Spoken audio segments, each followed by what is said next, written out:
Enlil was there in command, and with him Ninmah, her host of young ones by her side, was assembled. So they're assembled in Eden, assembled there in getting ready for something obviously to happen next. Let's see how much we have left here.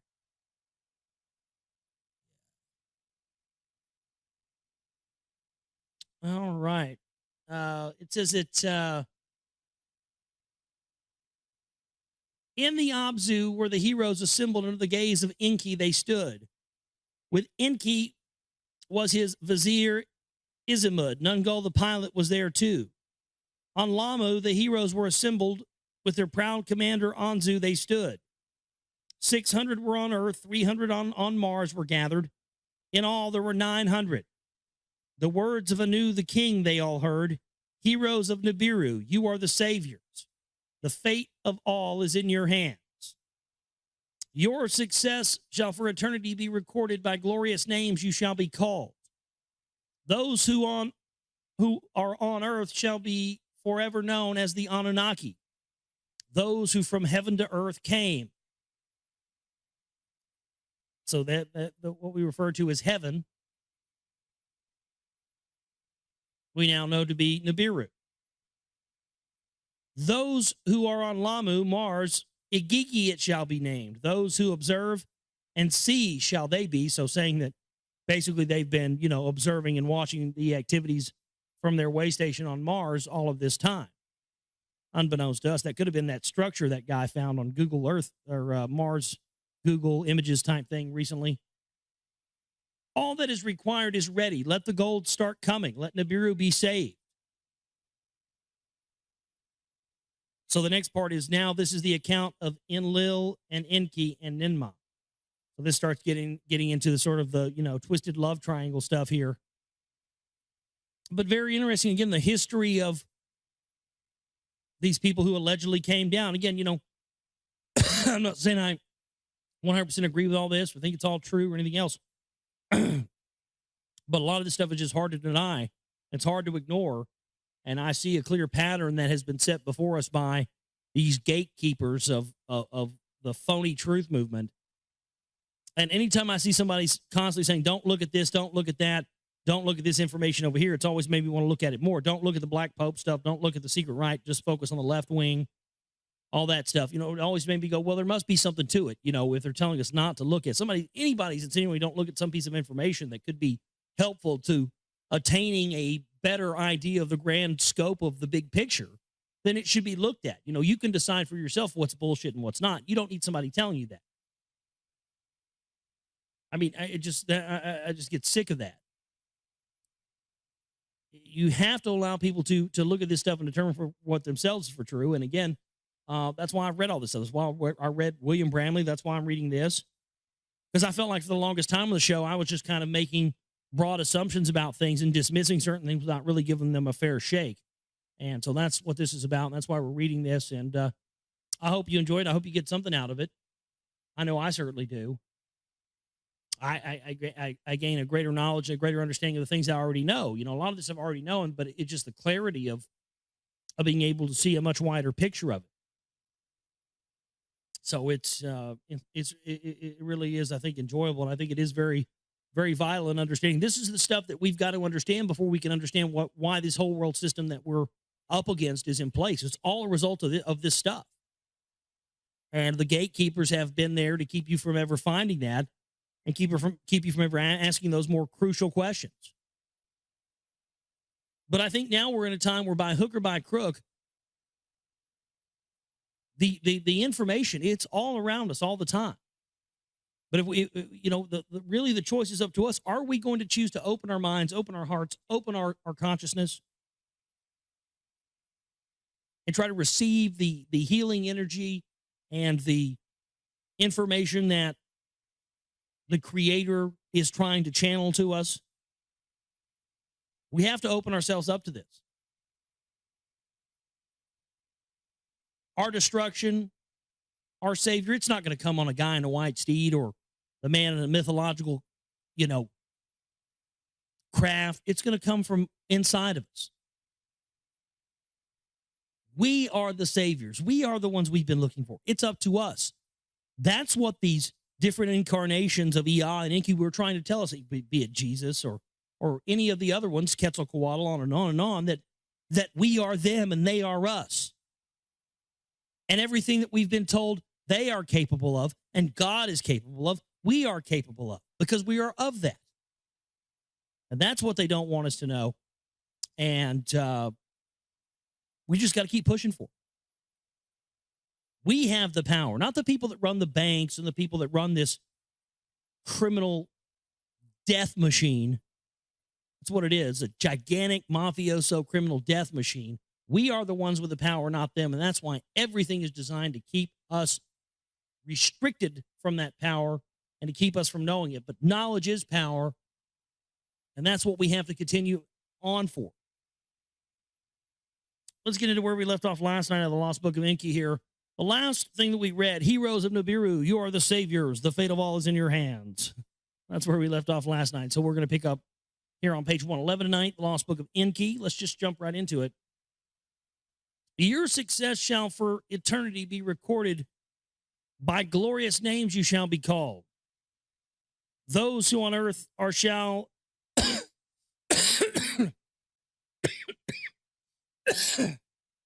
Excuse me. Those who are on earth shall now be known as the Anunnaki. Those who from heaven to earth came. Those who are on Lamu are Igigi and shall be named. Those who observe and shall see, they shall be. All that is required is ready. Let the gold start coming. Let Nibiru be saved. Now, this is the account of Enki, Enlil, and Ninmah. So this is actually where we left off last night. I just want to back it up a little bit.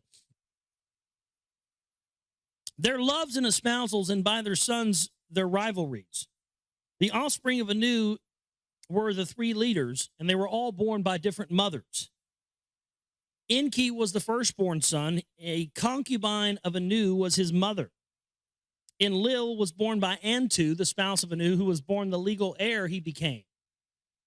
Ninmah was born by another concubine, a half-sister of the two brothers she was. The firstborn daughter of Anu she was. By her title name Ninmah, this was indicated. Greatly beautiful she was, full of wisdom, one quick to learn. Ea, as Enki then was named, see, they clarify that for you. Ea was called, or Enki was called Ea back then. And later on, as you're reading this, I talked about this last night, you'll hear they'll be calling him Enki, but when they're on Earth, Enlil will address Enki as Ea sometimes. It's like a nickname. You know how sometimes somebody's name will be Frank or John or David, and some families will just name that kid Bubba. I mean, I don't know if a lot of you are from, I mean, if that's just a Southern thing from where I'm from down here in Redneckville, but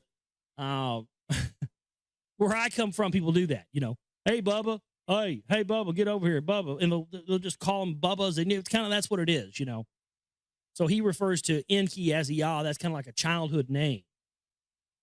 As Enki was then named by Anu to espouse Ninmah was chosen. And thereby their offspring would be the legal successor to the throne of Nibiru. Ninmah of Enlil, a dashing commander, was enamored. Oh, this is going to get into the incest is the best. Put your sister to the test stuff, isn't it? By him she was seduced. Into her womb he poured his seed. Uh-oh. I thought we had another thing where it said something about not pouring the seed into their womb. Uh-oh, he poured it. Uh-oh, he poured the seed in her. Ah, God, I just poured my seed in you, baby. And try saying that to your woman next time you're doing your business. Probably wind up with a snipped penis. A son from Enlil's seed she bore, and Inerta, the two have named him. Anu was angered by the deed. The dirty deed. Yeah, baby. As punishment, he forbade Ninmah to ever be the spouse of Enlil. and made her be Eah's. Wow, that's fucked up. So Eah, his bride to be, by a news decree, abandoned a princess named Damkina he instead espoused. Okay. A son and heir to them was born. Marduk, they named him. One in a pure pace born it meant. As for Enlil, a son not by a spousal he had, a spouse by his side he did not have. It was on earth, not Nibiru, that Enlil found a wife. Ah, there you go. Okay. So they're on Nibiru and they're kind of passing out wives and setting up who's going to be with who to continue the bloodline. But then it says here it wasn't on Nibiru that Enlil became espoused, meaning Enlil found and acquired a spouse. He acquired a spouse on earth. So this must have been what the Bible talks about with the Nephilim and mating with the daughters of man. And Enlil, got down there and did some banging and created mankind and said, oh, we got a slave race. But unfortunately, because these folks who we're talking about here, obviously, if they're talking about the succession of their bloodlines, it's pretty clear these people weren't slaves, right? No, we're not talking about. So it was the arrogance of these, royal genetic seed bloodline Anunnaki. It was their arrogance to believe that they could create a slave race using their own DNA that would want to be or would be okay with their enslavement. It is not in our DNA to be enslaved. That's why it is natural to rebel against your slavery. Spiritual slavery, money slavery, job slavery, whatever it may be, relationship slavery. It is not within our construct to be enslaved. We didn't come from that. That's why we feel the need to break free from it. But they'll tell you you're crazy if you don't want to go along with it and be a good slave.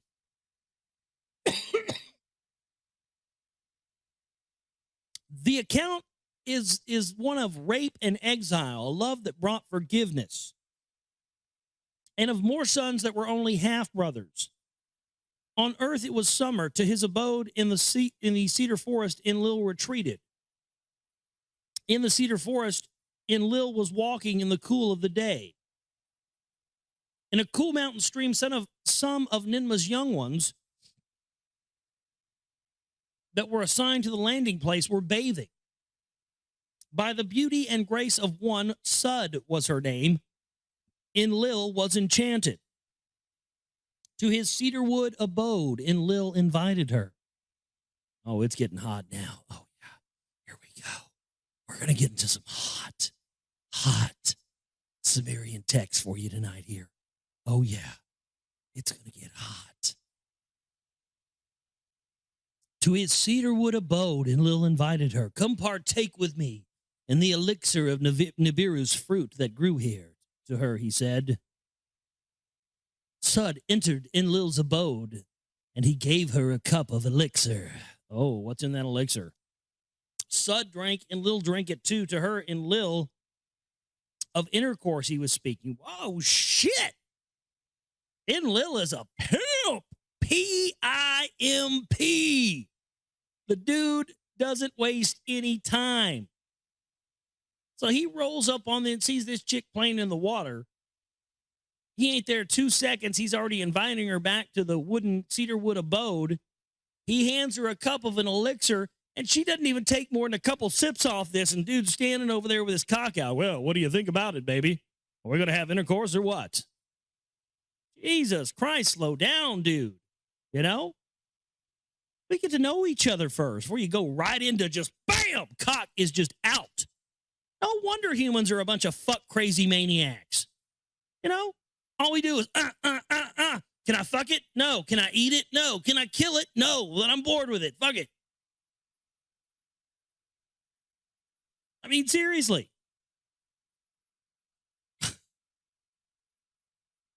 No wonder we want to fuck everything that moves. We were created by a bunch of horny maniacs. We wonder why there's fucking 500 trillion of us on this planet. My God. The people that created us were fucking all the time. What do you think we want to fuck all the time? When we look at, oh my God, we have to have eugenics. You have to kill us. There's so many of us. Well, my God. Well, maybe go talk to your bloodline ancestors about that then, Rockefeller. Fuck. This guy gives her a sip of some drink, man. She didn't get 2 drinks down. He's like, oh, wow, look. Now listen to this. Listen to what she says. I'm not kidding you. You can get a copy of this book. I'm not making this up. I'm not trying to be perverted. This is what it says. So he was talking about intercourse, and it says, unwilling was the lass. Aye, unwilling was the lass. What is this, written by a fucking drunkard and Irishman? Aye, Enlil was speaking of intercourse, but aye, unwilling was the lass. It's a bunch of pirates, pirate aliens. And look, I'm not kidding you. This is what she says. She says, my vagina is too little. It knows not copulation. To Enlil, she was saying. So she said her vagina is too tight. It knows not copulation. So she's never been penetrated. And, so he's like, so he's totally, like wanting it bad now. He's like, oh shit, you're a virgin too? Fuck. Oh man, I'm good. Damn it. I saw you swimming around over there. And shit, I move fast, but damn. Doing her and Lil was kissing and was speaking. Unwilling still was the lass. My lips are too small. They know not kissing. And Lil laughed and embraced her. Suck Satan's cock. Get that big scaly woodpecker down your gullet, baby.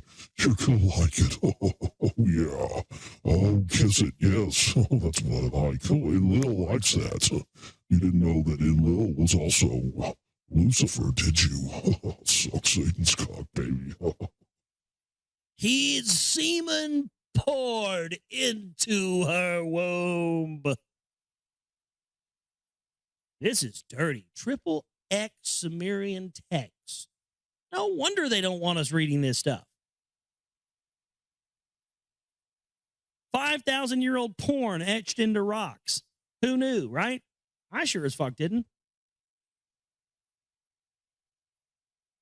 That's what I'm saying. I get these letters from people all the time. Can you not cuss on your show?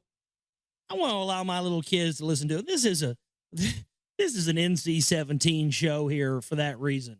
Because if I would have been reading this on air on some, FM station or something, or somewhere where I couldn't cuss, that wouldn't have been my fault. I didn't know all this stuff was in there. Literally, this is talking about my pussy lips are too tight and pouring semen into the womb. I didn't have any idea any of this stuff was in there.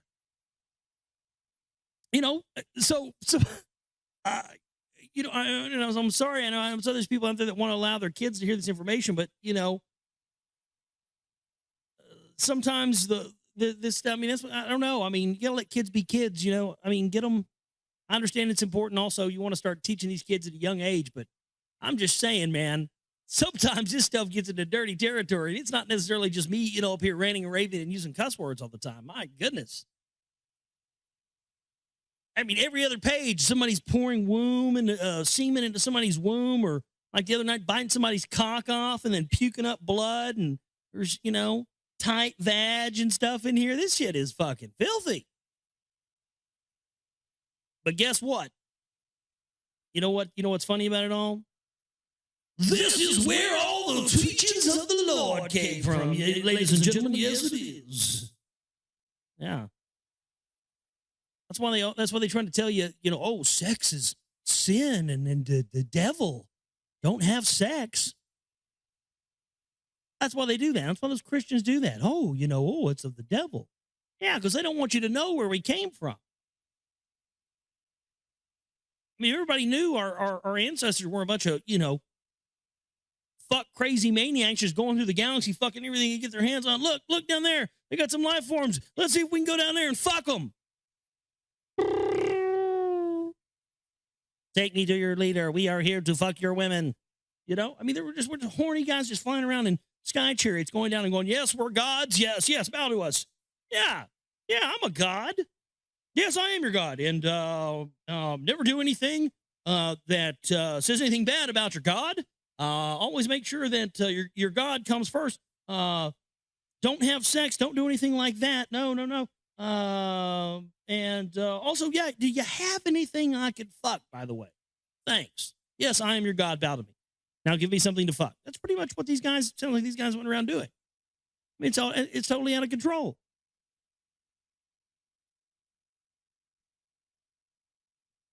This is just filthy.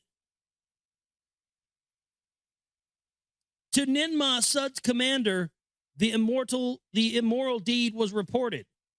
Enlil, immoral one, for your deed judgment you shall face. So did Ninmah to Enlil in anger say. In the presence of 50 Anunnaki, 7 who judge were assembled. 7 who judge on Enlil a punishment decreed. Let Enlil from all cities be banished. To a land of no return let him be exiled. In a sky chamber they made Enlil leave the landing place. Abgal was his pilot. To a land of no return, Enlil was taken, never to return. Well, that's why they call it the fucking land of no return, isn't it? But you don't return from it. Idiots. My God. A little editing, please. You guys are etching this out on fucking, clay tablets and shit, and you had time to repeat yourselves? I mean, you had room to repeat yourselves? Wow. In the sky chamber, the 2 of them journeyed to another land was their direction. There, amidst forbidding mountains at a place of desolation, Abgal, the sky chamber, landed. This your place of exiles shall be, Abgal to Enlil was saying. Not perchance have I chosen it, to Enlil he was saying. A secret of Enki in it is hidden.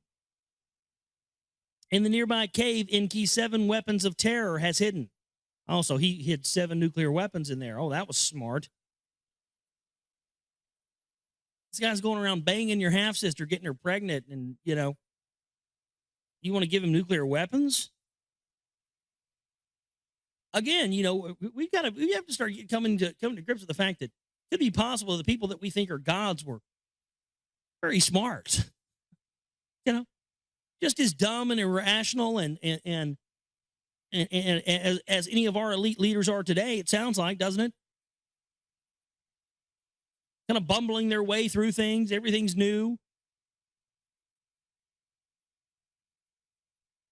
That's why it seems that the spirit world is so much more removed from that reality. Because we're still talking about the physical plane here. But now that we get into the stuff where, these people have the technology to manipulate that as well, it's a totally different thing. From Alalu's celestial chariot, he had them removed. Take the weapons into your possession. With the weapons, you will attain your freedom. So was Abigail to his commander, saying, a secret of Enki to Enlil he did reveal. Then Abigail departed from the secret place, and Enlil was alone left there. In the Eden Sud to Ninmah, her commander's words were speaking. By Enlil's seed I am pregnant. A child of Enlil in my womb has been conceived. Ninmah Sud's words to Enki conveyed, the Lord of the earth he was. On earth he was supreme. They summoned Sud before 7 who judge. Will you take Enlil as your spouse? They asked her. She said yes. To espouse Sud Enlil from his exile was returned. By that, Enki and Ninmah to him gave a pardon. So they pardoned him and allowed him to come to earth. Enlil's official spouse was Sud. It was declared her name title to be Ninlil, Lady of the Command. She was bestowed. Thereafter to Ninlil and Enlil a son was born, Nanar, the bright one. Ninlil named him. He was the first of the Anunnaki on earth to be conceived.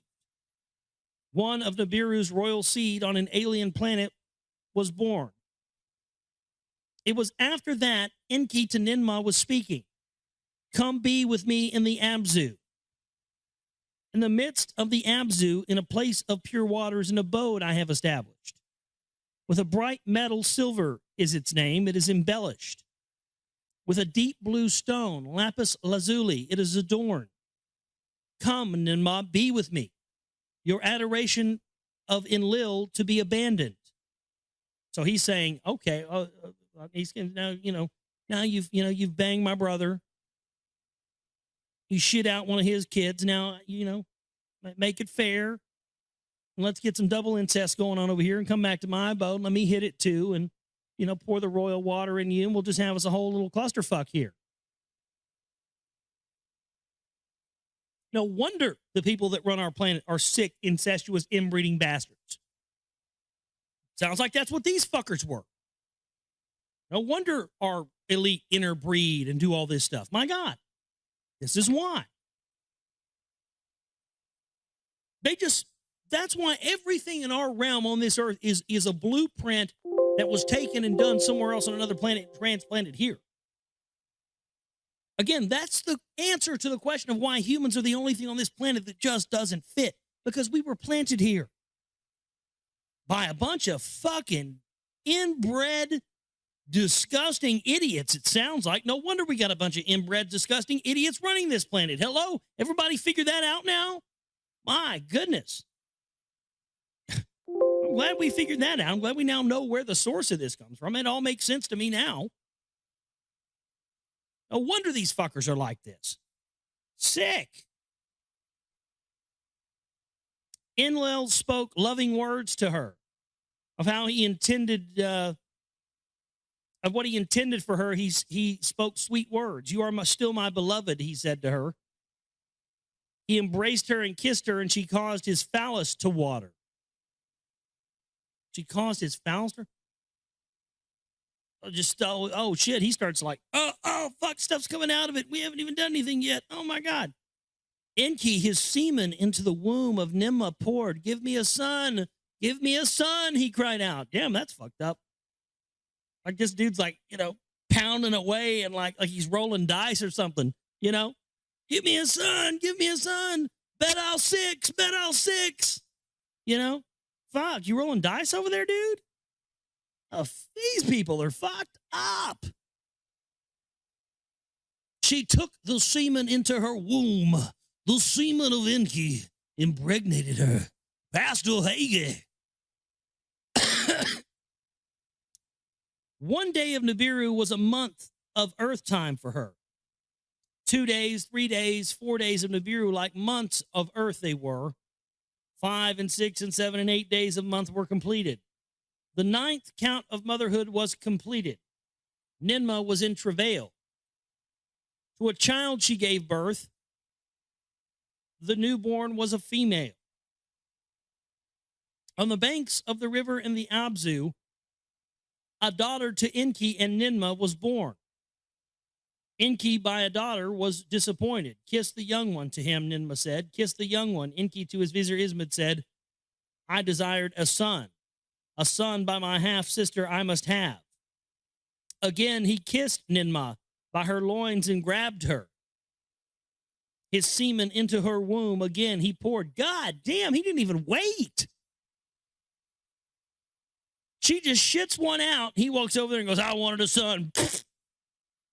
You gotta wait a little while, dude. You can't just go sticking it in there right after she popped one out. Again, these are some dumb motherfuckers that created us.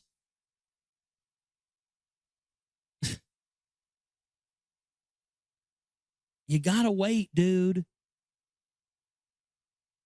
Again, she was with child, and again, a daughter to Enki she bore.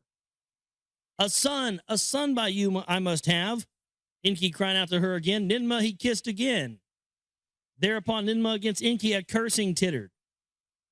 Whatever food he ate was poison in his innards. His jaw hurt, his tooth hurt, his ribs were hurting.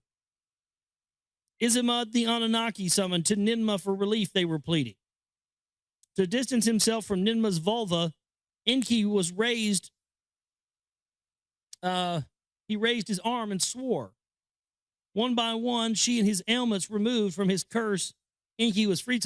So he started like going after the vag again, and she had to cold-blooded put a damn curse on his ass to keep her away from the vag. Make him sick so he wouldn't want it. Damn, dude, that's hardcore. Ninki, lady of the earth, the title was given to the child. By her and her concubines, Enki had 5 more sons. These were their names, Nergal and Gibal, Ningal, and Ning-Shadiza and Dumuzi was the youngest. To earth Enlil and Enma their son Ninurta summoned. By his spouse Ninlil did Enlil one more son have. To Nanar a full brother. Ishkur was his name. 3 sons in all did Enlil have. None by concubines were they born. 2 clans were thus on earth established. Their rivalries to wars did lead. So what that means is that, and this is really a very proper explanation of something I've had a question about for a very long time here. Enki ended up having all these sons, but it says in this last statement here that the two clans were thus on earth established, and their rivalries led to wars. So they established 2 clans on earth that were both based on Enlil and Enki's family. This was the same family. They created one tribe over here. Another tribe over here didn't tell them they were family, and then pitted them against each other, and this led to wars. So this is proof that they've been pitting us against each other, man against man, family against family, since time immemorial. And why would they do this? They had to do this to set up a culture of war, a culture that established itself on that so that they could control it. That's unbelievable to me. So, and that makes so much more sense. This is why the elite have tried to wipe out these certain bloodlines in the Middle East, the Arabic bloodlines in Iraq and Sumir, because supposedly there are people there that still have this royal blood in their systems, and the elite for some reason see it as a threat to them. Because if some of these people that are descendants of these original Anunnaki, of the Semitic Arabic bloodlines, they would be a challenge to the power structure. That's why this genocide in Iraq and the Middle East, folks, that's the real reason behind it. There's something there in those bloodlines that the elite's afraid of. They see it as a threat to their power. Unbelievable stuff. Well, this starts next with the account of the mutiny of Agigi. And I think Agigi, I can't remember what planet that said that was. It's one of the planets, Jupiter or Mars or something, but we'll pick up on that next time. We're going to leave it off here for tonight. I want to thank everybody for tuning into the show and being here with us. Oh, yeah, back here with you on the Global Reality right here on the Global Reality Radio Network. I'm your host, Josh Reeves. Thanks for being with us here tonight. Thanks for staying up late with us for another late night edition of the broadcast. We're going to be getting into Lost Book of Enki here in this segment of the show tonight. It's been a good time reading that book so far. I always enjoy reading books with you here on the show. I got to go back, and this always happens. I don't know what it is. I won't touch this PDF at all, and it'll just automatically scroll to another page once. But I've got back to where we had left off last time.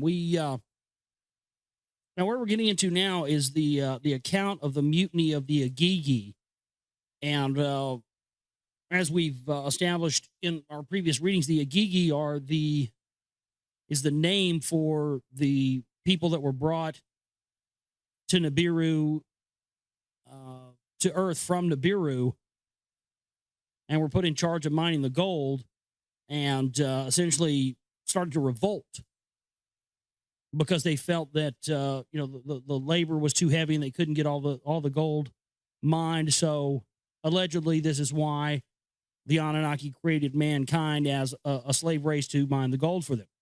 So that's what we're going to be getting into now, is this mutiny of the Agigi, and these workers basically saying, we're tired of this, no more. Now this is the account of the mutiny of the Agigi, and how Anzu was put to death for stealing the tablets of destiny and was punished. From the Abzu, gold from Earth's veins was carried to the landing place, and they transported them in rocket ships to the way station on Lamu, which, of course, we have established Lamu as being Mars. So right there, they sent rocket ships, and this is 5,000-year-old text openly talking about rocket ships being sent to the way station, also on the 33rd degree parallel, from the transport station on the 33rd degree parallel in Cydonia on Earth, which is what we know as modern-day Mesopotamia, modern-day Iraq. From the planet Mars, the celestial chariots brought the precious metal gold to Nibiru.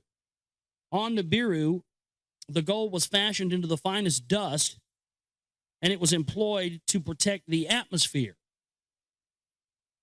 Slowly, the breach in the heavens was healing. Slowly, Nibiru was saved.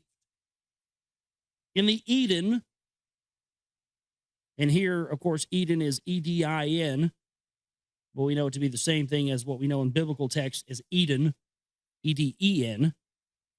It's the origination. Again, it's just puts holes in modern day Christianity left and right here. In the Eden, the 5 cities were perfected. Enki Eneridu, a sparkling abode made upon the soil and raised it skyward. So he built a large house that was basically a skyscraper. Like the ziggurats at Ur is what I believe those to be. You ever seen the ziggurats at Ur? That's essentially what that is. Like a mountain, he raised it above the ground and built it in a good place. Damkina, his spouse, dwelt there, and he taught his son Marduk. Enki taught his son Marduk wisdom there. In Nibiru Key, in Lil, the bond heaven earth established, a sight it was to see. So he's talking about establishing. In Lil was basically the one in charge of establishing this link with heaven and earth and establishing Nibiru as heaven. And what we're told heaven is, heaven being Nibiru is what they claim here, or what they claim in these texts. At its center, a heavenward tall pillar was reaching the sky itself. On a platform that cannot be overturned, it was placed. There, with the words of Enlil, all settlements encompassed on Lamu and in Nibiru, they were heard. For their beams were raised, the heart of all the lands they could search. So they're talking about a beam that they can shoot on across great distances on any planet and tell if there's life there.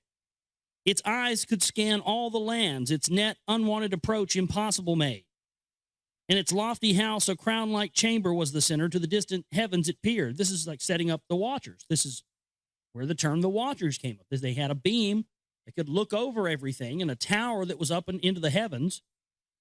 So this is where the biblical term the Watchers came from. This is why they were called that. They had a beam. They could scan across the sky, and they could scan every living thing with it. So this is where the idea of the all-knowing God came from. It's not an all-knowing God. It's a technology that enables the user to be virtually an all-knowing God. You see? This is where all the mythologies of religion are held within these texts, if we're brave enough to look at them and not just dismiss them as, the ramblings of the crazy CIA agent Zachariah Sitchin. Again, as I talked about earlier, associating real truths with people who are easy to discredit. So then you attempt to use cognitive dissonance to try and negate the information. That's what that Zachariah Sitchin, another case of that. Towards the heavens, a horizon was its gaze. The heavenly zenith was perfected. In its dark, hallowed chamber, 12 emblems was the family of the sun marked. Now that's interesting. 12 emblems. 12 tribes of Israel that allegedly correspond with 12 extraterrestrial races, which can then be communicated using the 12 jewels and the 12 stones of the ephod. Starting to see the pattern here. Ephod being, highly regarded in religious practice, Kabbalistic practices. It's extraterrestrial technology. On Emmys were the secret formulas of the sun and the moon, Nibiru and earth, and 8 celestial gods recorded. The tablets of destinies in the chamber their hues emitted. With them Enlil saw all comings and all goings on. So Enlil was the one that was put in charge of this all-seeing technology, the real all-seeing eye. That's what the real all-seeing eye represents. The all-seeing eye of Enlil. representing his. That's why you saw the government group Total Information Awareness. That's why they use that. The eye in the sky. You've heard that song, right? I am the eye in the sky, looking at you. I can read your mind. There you go. By Earth's quick orbit, they were disturbed. Of the elixir, they had only small rations. See, that's another thing. These Anunnaki started noticing that when they came to Earth, because our orbit is so quick, they age a lot quicker. Which goes to explain why the elite are wanting these portals and stuff to open, because allegedly they can't break free of the Earth because of the etherical barrier, the Van Allen radiation belts that's placed around our Earth, which won't permit humans to break free from it without massive exposure to radiation. So building these stargates and these different things where they can jump from one planet to another very easily is very important to the elite, because they want to be able to jump to another planet that has a different orbit and thus slow down their aging cycles. That's undoubtedly what they've been doing. This, of course, this technology goes back. It's admitted that the Anunnaki had this technology. Hell, they admit that they had the technology to shear off the tops of the mountains down there where the Nazca lines are in Peru, to carve the lion, half man, half lion helmet face on Mars that we talked about earlier here. They talked about another device that would bring back a dead man to life. In the Eden, the Anunnaki toiled. In the Abzu, the work was more backbreaking. By teams, the Anunnaki were sent back to Nibiru, and new teams were arriving on Earth. The Igigi on the Lamu dwelling were the loudest in complaining. So it was the ones that were on Mars, essentially, I guess, that were complaining the most. When from Lamu to Earth they descend, a rest place, they were demanding a rest place on Earth. With Anu, did Enlil and Enki exchange words, and then they consulted the king. Let the leader come to Earth and with Anzu have discussions. So Anu did say to them. Anzu to Earth from the heavens descended, the words of the complaints to Enlil and Enki he delivered. Let Anzu of the workings gain understanding. Enki to Enlil was saying, I will the Abzu show him and reveal to him the bond of heaven and earth. To the words of Enki, Enlil consented. Enki to Anzu, the Abzu did show, the toil in the mines to him he presented. Enlil invited Anzu to Nibiru and let him enter the hallowed dark chamber. In the innermost sanctuary of the tablets of destiny to Anzu, he explained. What the Anunnaki were doing in the 5 cities was explained and shown to Anzu. To the Igigi who at the landing place were arriving, he promised relief. To discuss the complaints of the Igigi, he then returned to Nibiru. A prince among the princes was Anzu, of royal seed his ancestry could be counted. Evil thoughts filled his heart when to the bond of heaven and earth he returned. He was scheming to take away the tablets of destiny. In his heart, he was planning to take control of the decrees, D-E-C-R-E-E-S. In his heart, he was planning to take control of the decrees of heaven and earth. The removal of the Enlilship in his heart he conceived to rule the Igigi and to rule the Anunnaki. That was his aim. Unsuspecting Enlil at the entrance to the sanctuary, Anzu stationed himself there. Unsuspecting Enlil left the sanctuary for a cooling swim, he went away. With the purpose of evil, Anzu seized the tablets of destiny. In a sky chamber, he flew away to the mountain of the sky chambers and went there swiftly. There in the landing place, rebellious Igigi were waiting for him. They were preparing to declare Anzu the king of Earth and Mars. In the sanctuary of Nibiru, the brilliance petered out, the humming quieted down. Silence prevailed in the place. Suspended were the sacred formulas. In Nibiru, Enlil was speechless. He was overwhelmed by the treachery. To Enki, he spoke angry words of the ancestry of Anu. To him, he questioned, hey, this isn't our blood doing this, is this? Somebody that was related to us wouldn't do this kind of fucking shit, would they? This isn't one of our bloodlines. We're going to have to kill this motherfucker. In Nibiru, the leaders gathered. The Anunnaki who decree fates with Anu were consulting. Anzu must be seized. The tablets to the sanctuary must be returned. Thus did decree Anu. Who shall face the rebel? Who shall retrieve the tablets? The leaders asked each other. With the tablets of destiny in his possession, Anzu is invincible, they were saying to each other. Ninurta, by his mother, encouraged from the assembled, and he stepped forward. Enlil's warrior I shall be. Anzu I shall vanquish, Ninurta was saying. That's pretty badass. The woman stepped up. One of the guys, you notice that? Well, the women steps up and says, I'll kill this motherfucker. Fuck it, let's go, let's ride, Wasn't a dude. No. This is the woman that steps up. Let's ride. Let's go fuck this dude up. Come on, let's go do a kick door on this mother. Let's fuck this dude up. I'm ready. I'm the chick. Let's go. Yeah, dudes biting off cocks. I guess the women got to step up and, control some stuff here. To the mountainside, Ninurta said, Ninurta, I'm sorry. I guess Ninurta is a female. So Ninurta set his course. I thought they said Ninurta was a female. I must be getting confused here. Okay, apparently Ninurta is a male, so I take that back. To the mountainside, Ninurta set his course to vanquish the fugitive Anzu he undertook. Ninurta was mocking Anzu from his hideout. You motherfucker, you suck. I'm coming to get the tablets, bitch. Mocking him. The tablets are my protection. I am invincible. Ninurta directed lightning darts at Anzu. But the arrows could not approach Anzu. They turned backwards and fired back away towards him.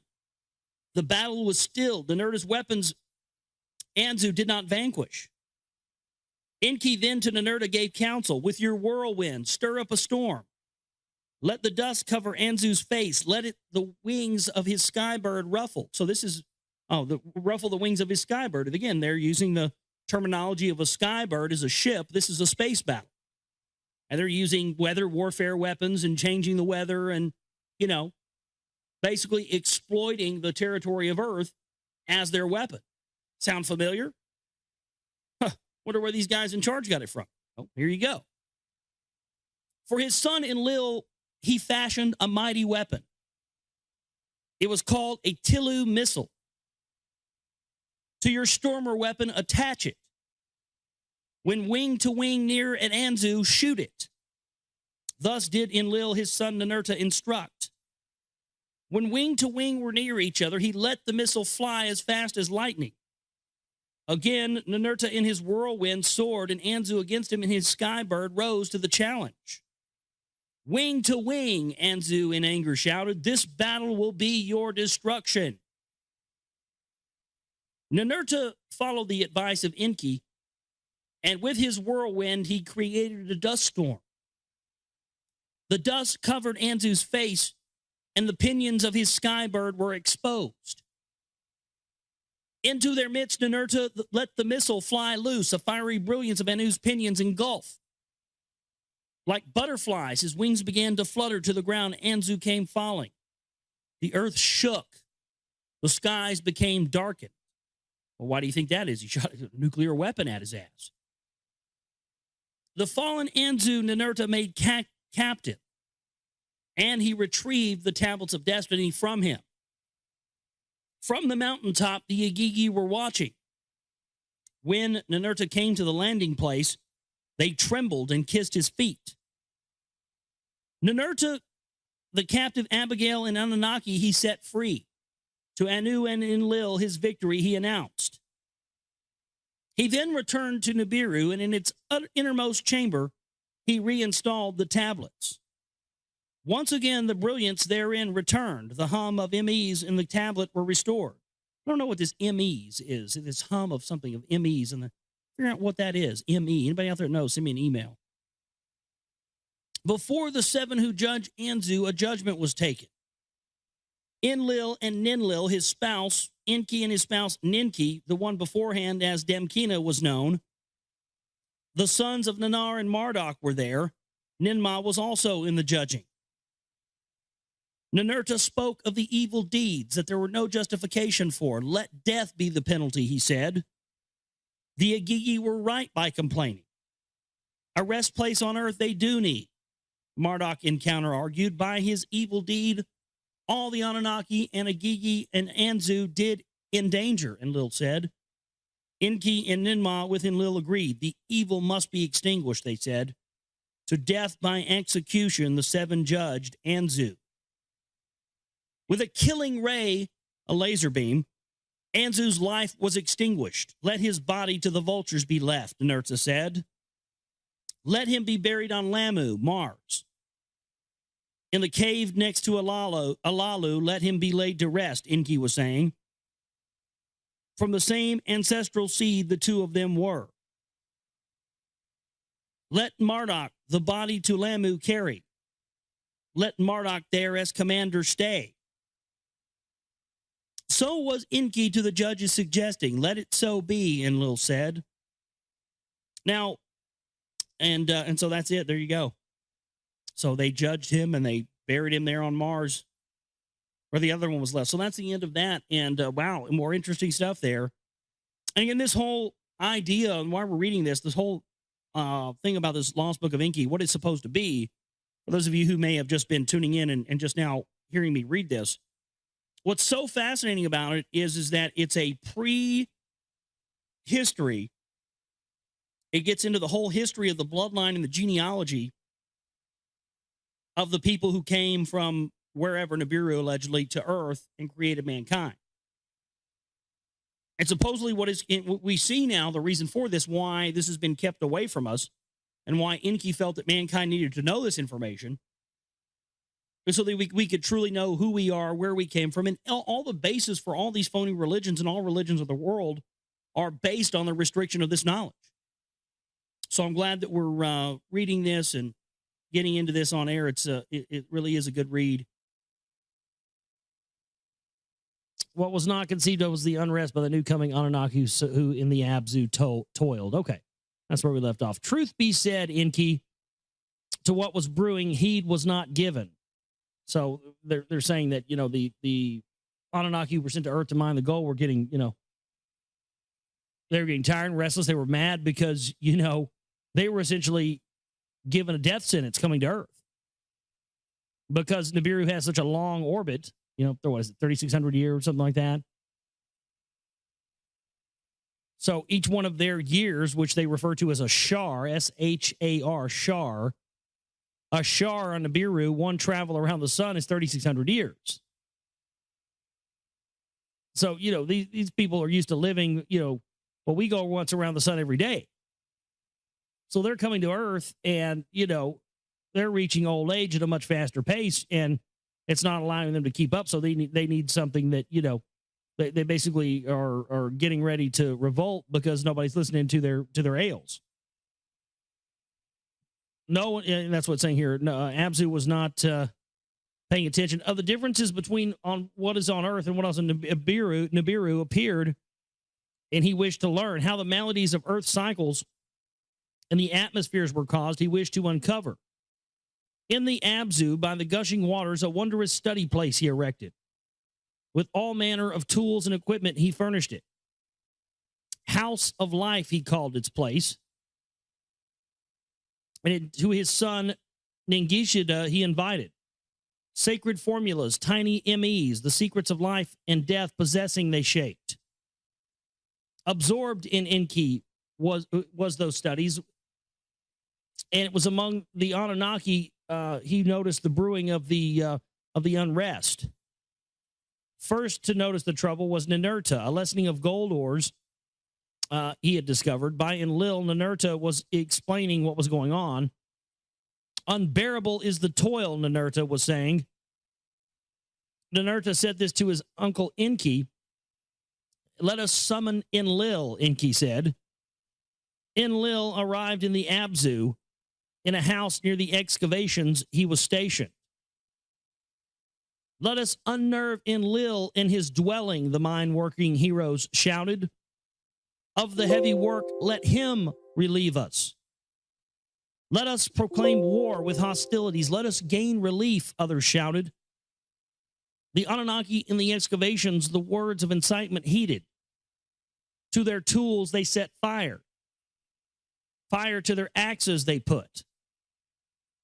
They troubled Inugi, chief officer of the mining in the tunnels. They seized him. They held him as they went to the doorway of Enlil's dwelling. It was night and halfway through the watch. Excuse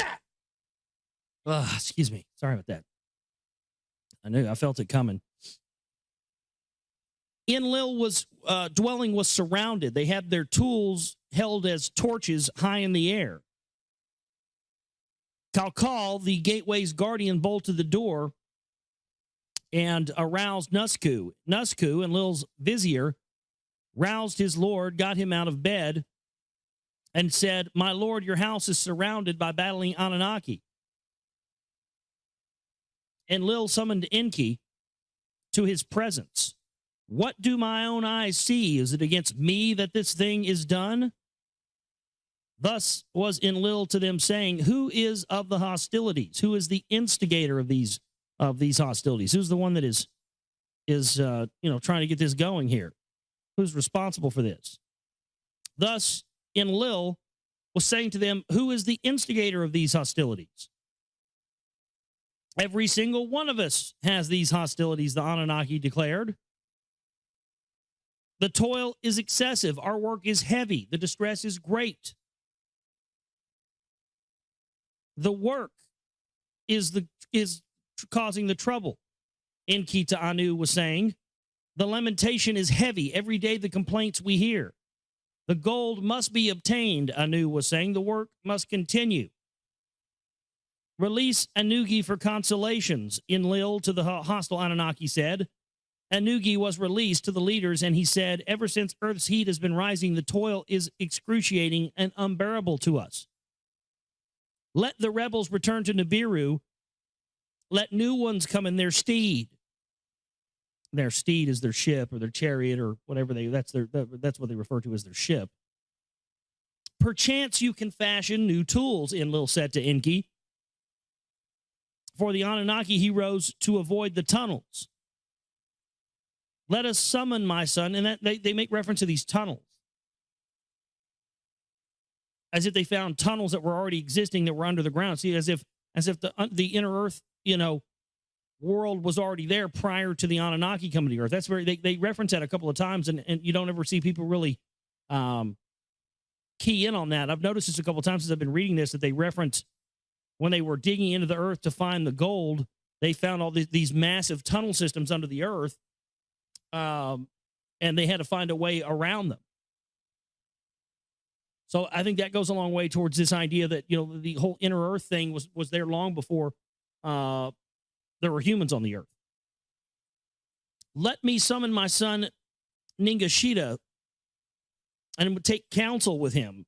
They summoned him to the house of life. He huddled with Enki and exchanged words with him. Enki said that a solution is possible. Let us create a Lulu, L-U-L-U, a Lulu. That's a human, a primitive worker. The hardship work they will take over. Let this being carry the toil of the Anunnaki on his back. Astounded were the besieged leaders, speechless indeed they were. Who ever heard of a being created fresh? A worker who can do the work of the Anunnaki.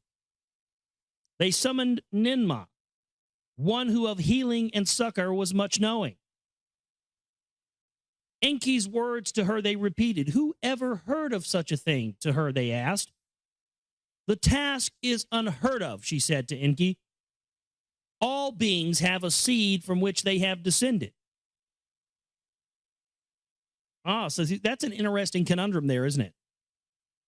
And that's why at the beginning of this book, they describe the genealogical and historical record of the Anunnaki and the importance of the bloodlines to them. And they describe their entire lineage on Nibiru.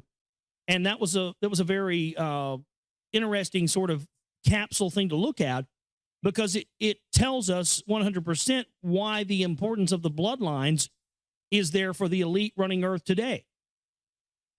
And so right here, Ninma says, we can't just create a being out of nothing. It's not right. A being has to have a seed, or, has to have a lineage of something they came from. And as we're going to see from reading this, from what I understand from my research, the problem they had with humans and why they wanted humans to be destroyed, and Lil wanted humans to be destroyed, was the fact that, the humans started to revolt. Because when they used their own DNA to make this slave worker, as we've read here, these Anunnaki weren't slaves. It was genetically imbibed into their structure of their bodies. They're not slaves. They were princes. They were kings. And so they overlooked the fact that when they tried to make their slave race out of them, they were inadvertently created a being, us humans, who will never, ever succumb to being enslaved. That's why they've had to resort to fluoride in the water and MSG in the food and chemtrails and electromagnetic brain entrainment like HARP and the programming of Madison Avenue and Edward Bernays and of the school systems. They had to create all of this stuff, folks, to distract us from the fact that we are genetically not inclined to be slaves.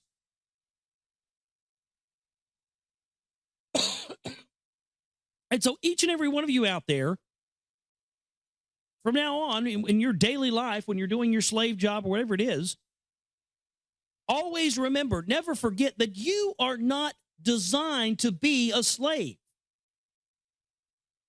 So your lack of wanting to participate in their system has, people try to tell you, oh, you're just a bum, or you're just lazy, or you're blah, blah, blah, because you don't want to have a job and work in their system. You're a bum, you're lazy. No. You are trying to call me names because you are not hip to the fact that you are not supposed to be a slave. Just because you're comfortable in your slavery doesn't mean me or you or anybody else has to be. We were not meant to be slaves. It was a misjudgment. They made a mistake. They thought they could just, create something on this planet out of some stuff that was existing there and have themselves a slave race and, to do their work, and they'd be done with it.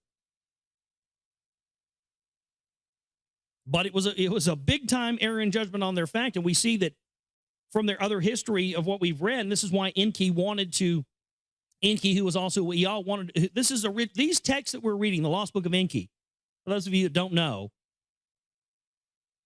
these texts are the very core texts that the elite have not wanted us to see for years and years and years, and have wanted us to misinterpret, because these are the texts that he set up the Brotherhood of the Snake with, the Brotherhood of the Serpent.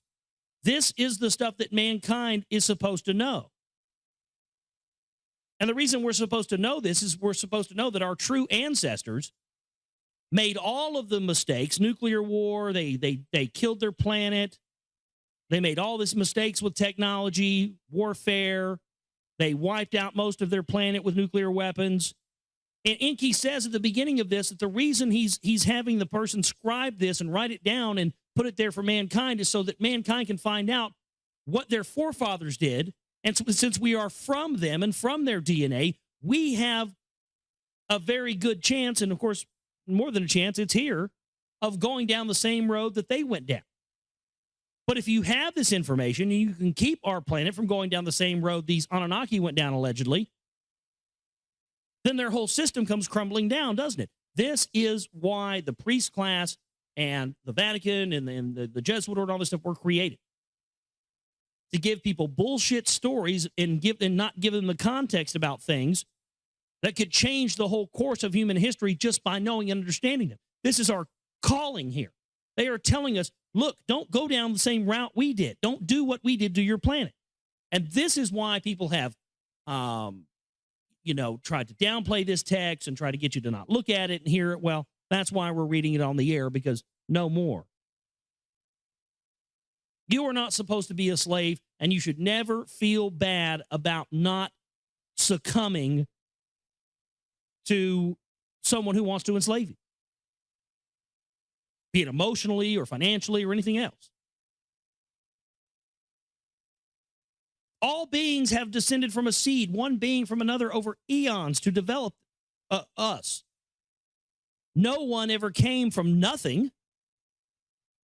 How right you are, my sister, Inky said, smiling.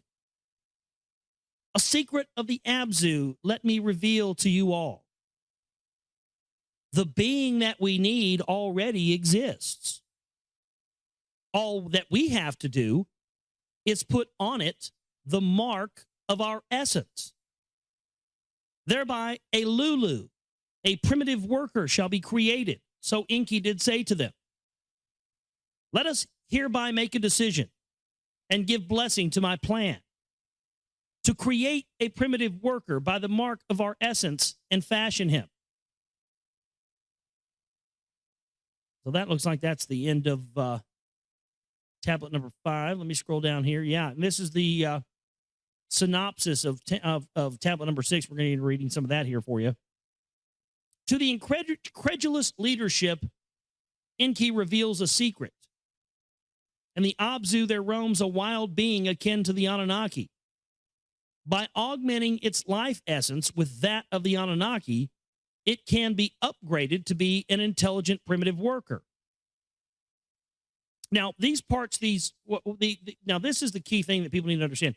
These parts right here that I'm reading that are in good English, their synopsis of each tablet, these are the parts that are actually written by Zecharia Sitchin. He's writing basically up a little synopsis on what the tablet says. So don't confuse that with the actual translations themselves. Now, you can actually get ones that have been printed off and stuff like that, Sumerian texts, and get code keys for Sumerian language and interpret this stuff for what you can. But because, of Sitchin's supposed connection to the CIA, which we've never seen documentation, but, different things like that in stuff that, well, he also says that they're coming to, that the Anunnaki want to come and save us, which runs contrary to Christianity. So he's been demonized for a lot of reasons, and I'm not necessarily saying the guy's right either, but the fact of the matter is, these texts are there, and there has been a massive campaign throughout alternative media, mainstream media, and everything else to keep us from ever looking at this, and they always just say, oh, Zecharia Sitchin's a spook or whatever else. He's a clown, don't listen to him. And so then people don't ever actually get a chance to understand and read and find out that these are actual real texts. These are 5,000-year-old texts that came from the Sumerian kingdom. It's there. You can do this yourself. So these little synopsises here are what's written by him, but I'm going to skip the synopsis and just get right into the 6th tablet. We will create a primitive worker. We will fashion him by the mark of our essence, Inky said to the leaders. The being that we need already exists. Thus did Inky tell them the secret of the Abzu. With astonishment, the other leaders heard Inky's words and were fascinated. There are creatures in the Abzu, Inky was saying. They walk erect on 2 legs. Their forelegs they use as arms. With hands they are provided. Among the animals of the steppe they live. They do not dress in any garments. They do not wear clothes. They eat plants with their mouths. They drink water from the lake and the ditch. Shaggy with hair is their whole body. Their head hair is like a lion's. With gazelles they jostle, with teeming creatures in the waters they delight. The leaders to Enki's words were listened to with amazement. No creature like that has ever been seen in the Eden, Enlil said, disbelieving. Eons ago, on Nibiru, our predecessors like that may have been. Ninmah was saying, it is a being. It is a being, not a creature. To behold it must surely be a thrill, Ninmah said. To the house of life, Enki led them. There in strong cages were some of the beings. At the sight of Enki and the others, they jumped up with fists on the cage bars they were beating. They were grunting and snorting, making no words. Male and female they are, Enki was saying. Male hoods and female hoods they have. They have, parts. Like us from Nibiru coming, they are procreating.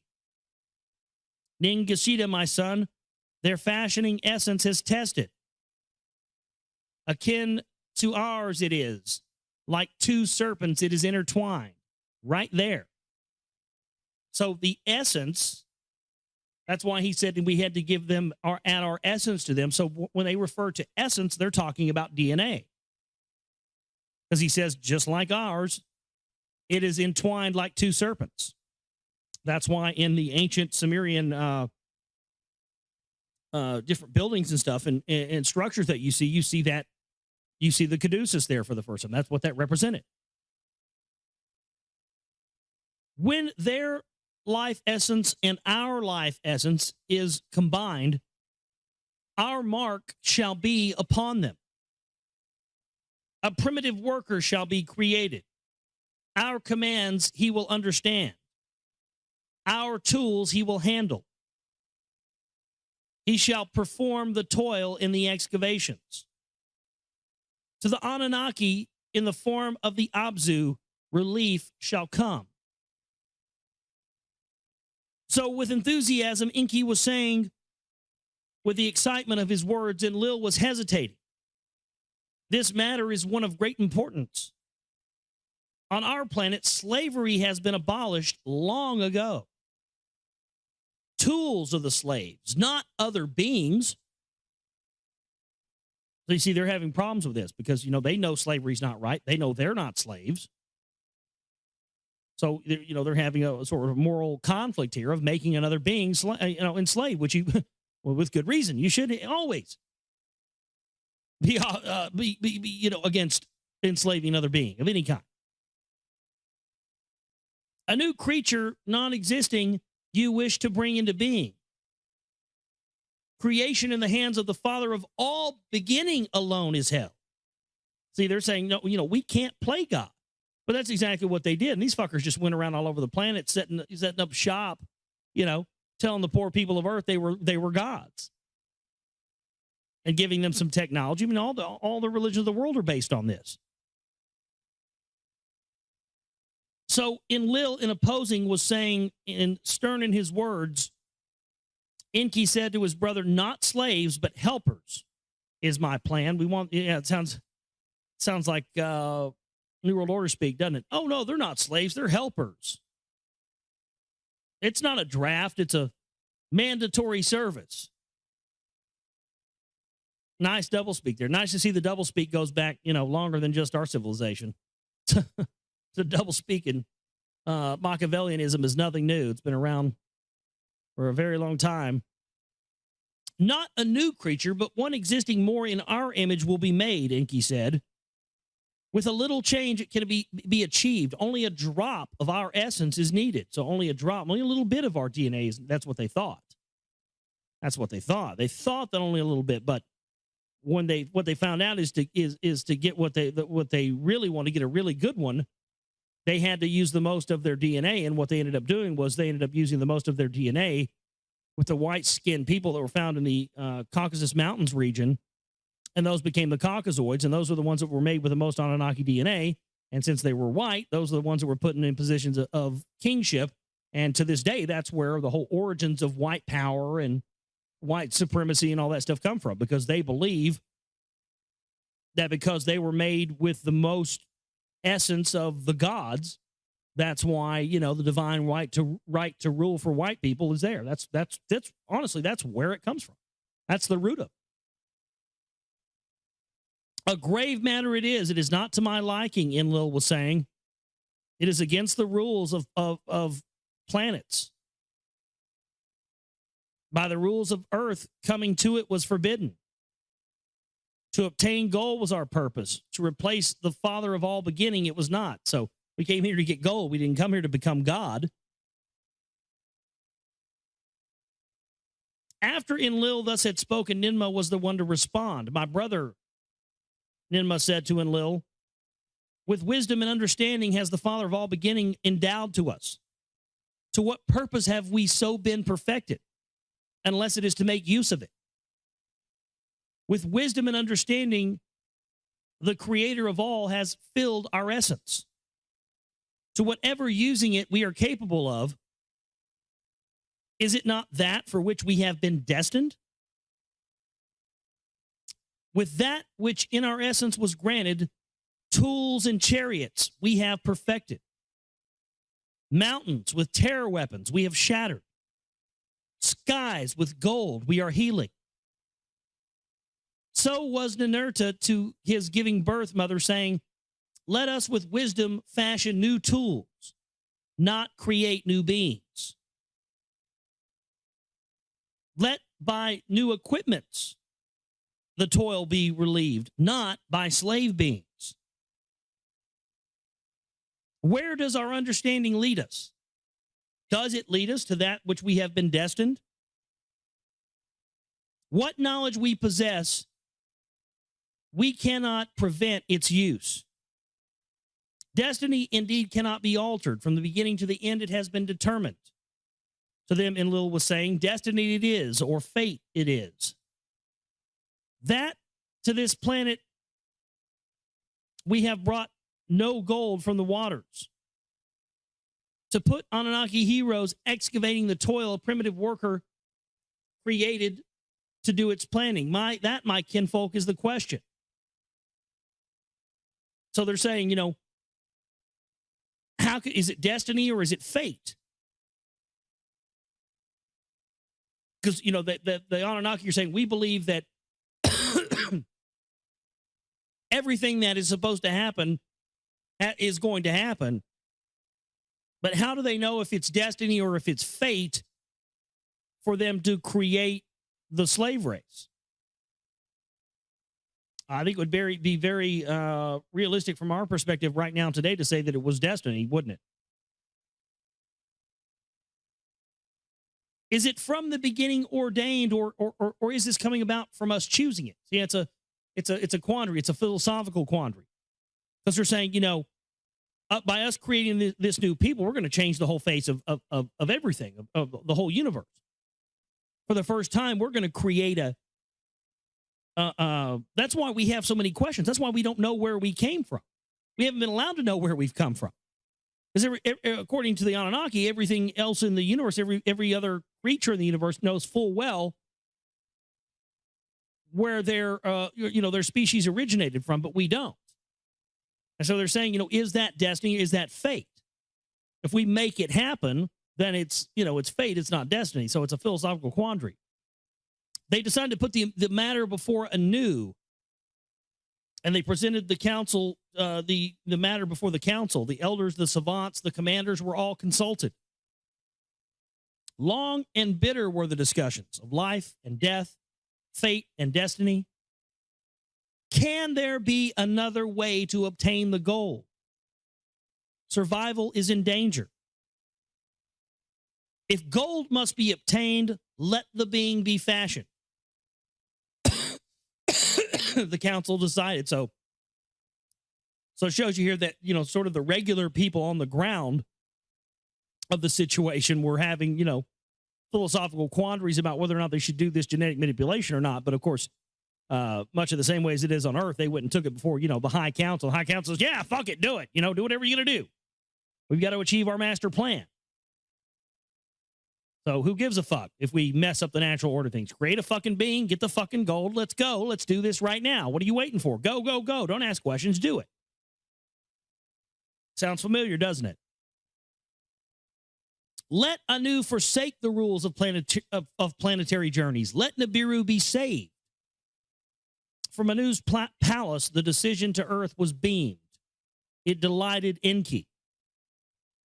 Let Ninmah be the helper of such matters. She has understanding in this. At Ninmah with a longing he was gazing. Let it so be, Ninmah was saying. Let it so be, Enlil said. By Inugi was the decision to the Anunnaki and the Abzu announced.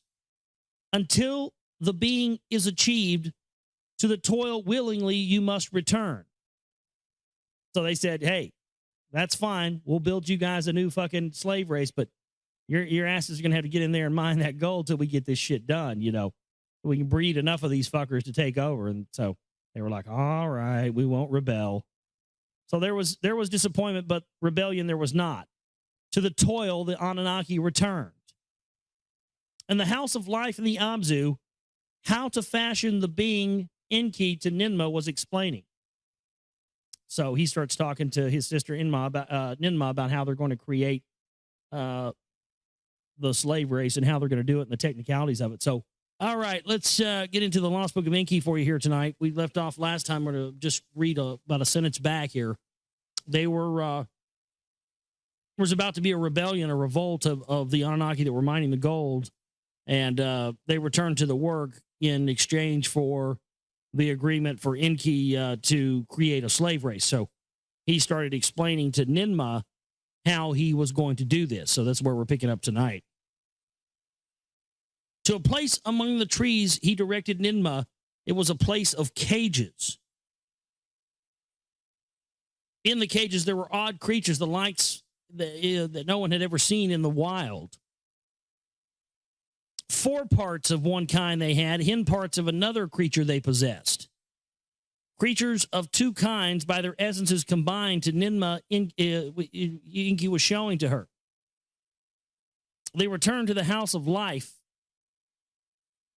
a clean place with brightness shining, they led her. In the clean place, Ningashita to Ninmah was giving and explaining the secrets of the life essence, the soul. How the essence from, essence, no, it doesn't really mean the soul here. I'm sorry, it means DNA and that kind of thing.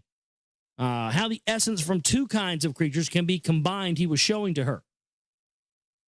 The creatures in the tree cages are too old. Monstrous they are, Ninmah was saying. Indeed so, Enki responded. To attain perfection, for that you are needed. I need to know how the essences combine. How much of this? How much of that to put together? In which womb is conception to begin? In which womb should the birth be given? Implying that males have the ability to actually give birth, but males or females were designated as that. For that, your succor and healing understanding are needed. The understanding of one who gave birth, who is a mother, is required. A smile on the face of Ninmah because of the 2 daughters that by Enki she mothered and she well remembered. With Ningashita, she surveyed the sacred formulas that on MEs were secreted. How this and that were done of him, she inquired. The creatures in the tree cages, she examined the 2-legged creatures and contemplated them. By a male inseminating a female are the essences transmitted. The 2 entwined strands separate and combine an offspring to fashion. Let a male Anunnaki, a 2-legged female, impregnate. Let a combination offspring be born, Ninmah did say. That we have tried, and it has resulted with failures. Enki responded to her. There was no conceiving, there was no birth. Now, this is the account of how the primitive worker was created. How Enki and Ninmah, with Ningashita assisting, this is how the being was fashioned.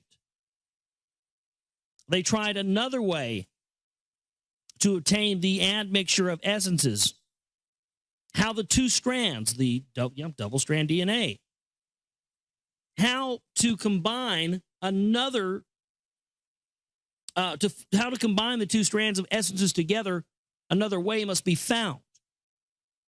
That which from the earth is the portion that must not be harmed. To receive our essence in graduations, it must be shaped. So they want to slowly add more and more of their own DNA to these earthbound creatures. From the ME formulas of Nibiru's essence, only bit by bit could be attempted. In a crystal vessel, Ninmah was preparing a mixture. The oval of a female two-legged creature she gently placed. With ME Anunnaki seed, she impregnated the oval. That oval she put back into the womb of the two-legged female. This time there was conceiving. A birth was indeed forthcoming.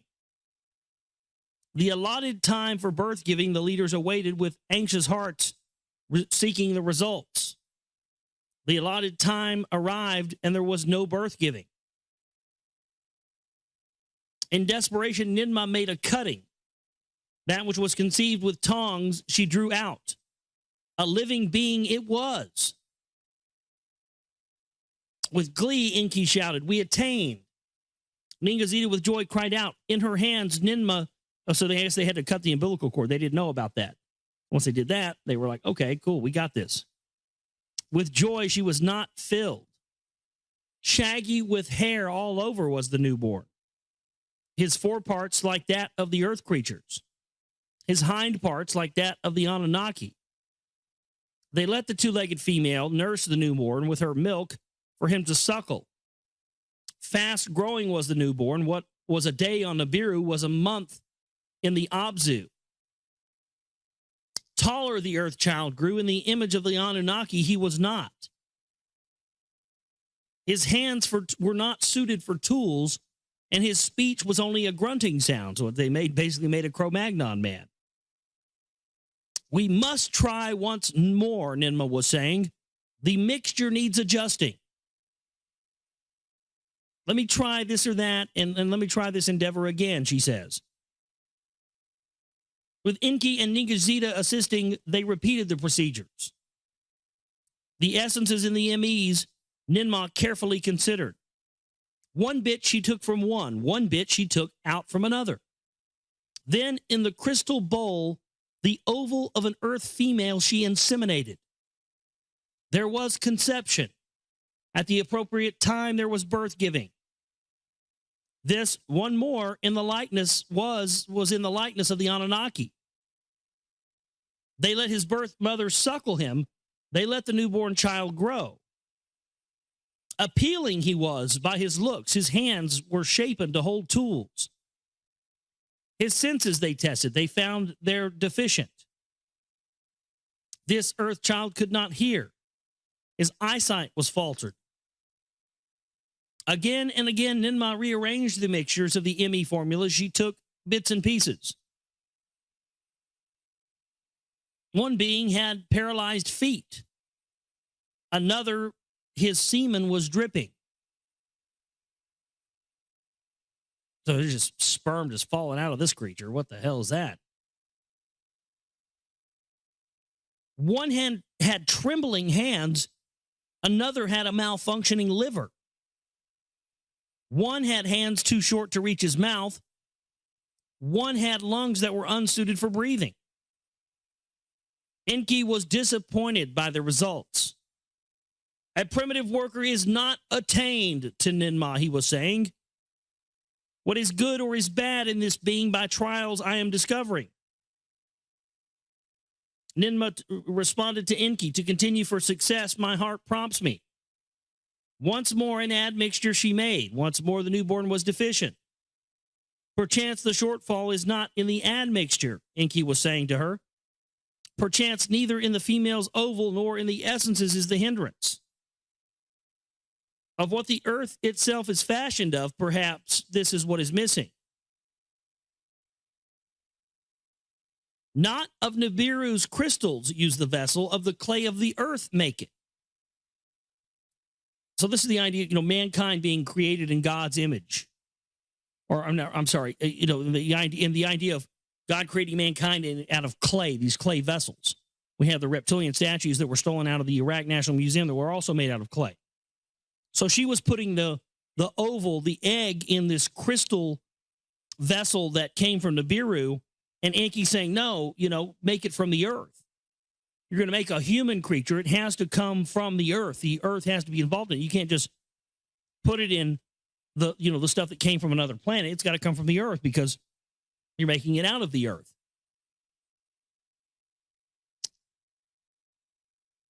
Enki was possessed with great wisdom. Perchance what is earth's own mixture of gold and copper is required. Thus Enki, who knows things, prompting her to use the clay of the Abzu, made a vessel in the house of life and made it from the Abzu, or earth's clay. As a purifying bath, that's why they call clay earth. Earth and clay. As a purifying bath, she shaped the vessel. Within it to make the mixture. Gently into the clay vessel, the oval of an earth female was placed. The life essence from an Anunnaki's blood she extracted and placed in the vessel. By the ME formulas, the essence was directed, bit by bit, correct bit in the vessel was placed. Thus, the oval fertilized into the womb of the earth female, and she inserted it. There is conception, Nimma with joy announced. The allotted birth-giving time they awaited. At the allotted time, the earth female began to travail. A child, a newborn, was forthcoming. With her hands, Ninmah extracted the newborn. It was a male. In her hand, she held the child. His image she examined. It was the image of perfection. In her hand, she held up the newborn. Enki and Nigishzida were present. With joyful laughter, the three leaders were seized. Enki and Nigishzida were backslapping. Ninmah Enki embraced and kissed. Your hands have made it, Enki said with a gleaming eye to her. They let the birth-giving mother suckle the newborn. Quicker than a child on Nibiru, he was growing. From month to month, the newborn progressed. From a baby to a child he was becoming. His limbs for the tasks were suited. Speech he knew not. Of speaking he had no understanding. Grunts and snorts were his utterings. Enki pondered this matter. What step should be done next in the mixture, he considered. Of all that we had tried and changed, one thing never altered, he said to Ninmah. Into the womb of the earth female, the fertilized oval was always inserted. Perchance this is the remaining obstruction. Thus, Enki was saying, Ninmah gazed with bewilderment at him. What in truth are you saying? Of the birth-giving womb I am speaking, to Enki was responding. Of who the fertilized oval nurtures, who birth-giving carries, in our image and after our likeness to be, perchance an Anunnaki womb is required. In the house of life there was silence. Never before heard were the words that Enki was uttering. They gazed at each other about what in each other's minds they were thinking. Wise are your words, my brother, Ninmah at long last was saying. Perchance the right admixture in the wrong womb was inserted. Now, where is the female among the Anunnaki who will offer her womb? Perchance the perfect primitive worker we will create. Perchance a monster into her belly we will place. They're just saying, we don't know what the fuck's going to come out here. Might be perfectly what we need. Might be some fucking monster. I don't know. Fuck it. Let's try it. Roll the dice, right? Ninmah said to Enki with a trembling voice, let me of Ninki, my spouse, inquire of that, Enki was saying. Now, let me go talk to my broodmare real quick. I mean, I know I fucked you twice and you're my own sister and I got you pregnant and we had a couple of kids, but I still got my broodmare that I married, Ninki. Now, you're just my sister and my hoe on the side. So let me go talk to Ninki, my spouse. She's popped out a few fucking shit rats. Let's go see if she'll pop out another one here for the, hey, baby, I got a job for you. I need you to come open up that pie hole you got down there between your legs and come squeeze a fucking Earth baby out of it. What do you think about that? Let's go. No, no, no, no, no, she said to Enki. The admixtures were made. Reward and endangerment should be mine. I shall be the one Anunnaki womb to provide for good or evil, fate to face. Enki bowed his head, gently embraced her. So be it to her, he said. In the clay vessel, the admixture was made. The oval of an earth female with Anunnaki male essence they put together. The fertilized egg Ninmah put into the womb of Ninmah by Enki was inserted. There was conception. The pregnancy by an admixture was conceived. How long will it last? To each other they wondered. Will it be 9 months of Nibiru, or will it be 9 months of Earth? Longer than on Earth, quicker than on Nibiru, travail came. To a male child, Ninmah was giving birth. Enki, the boy child, held in his hands the image of perfection he was. He slapped the newborn on his hind parts, and the newborn uttered proper sounds. So that's where we're told that comes from. Is that if you don't slap the baby on the ass, they don't learn how to speak properly. And that's why they always do that. You know, people ask, why do they always slap the baby on the ass when they're born? Oh, you know, it's just a tradition. They just do that. Or, you know, they give you whatever bullshit explanation. No, that's not what they're saying here. He handed the newborn to Ninmah, and she held him in her hands. My hands have made it victoriously, she shouted. And that's the end of that section.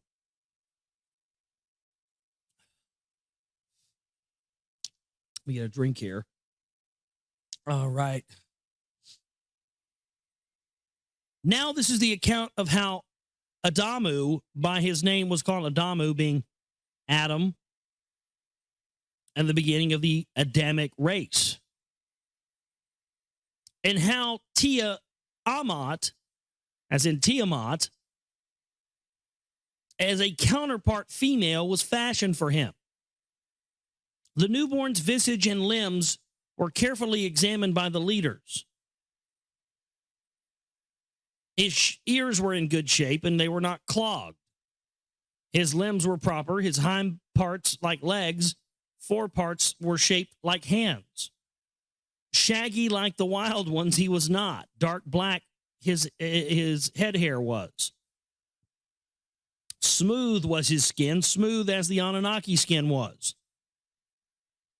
Like dark red blood was its color. Like the clay of the Abzu was its hue. They looked at its malehood. Odd was its shape. By a skin was its forepart surrounded. Yeah, he had a foreskin.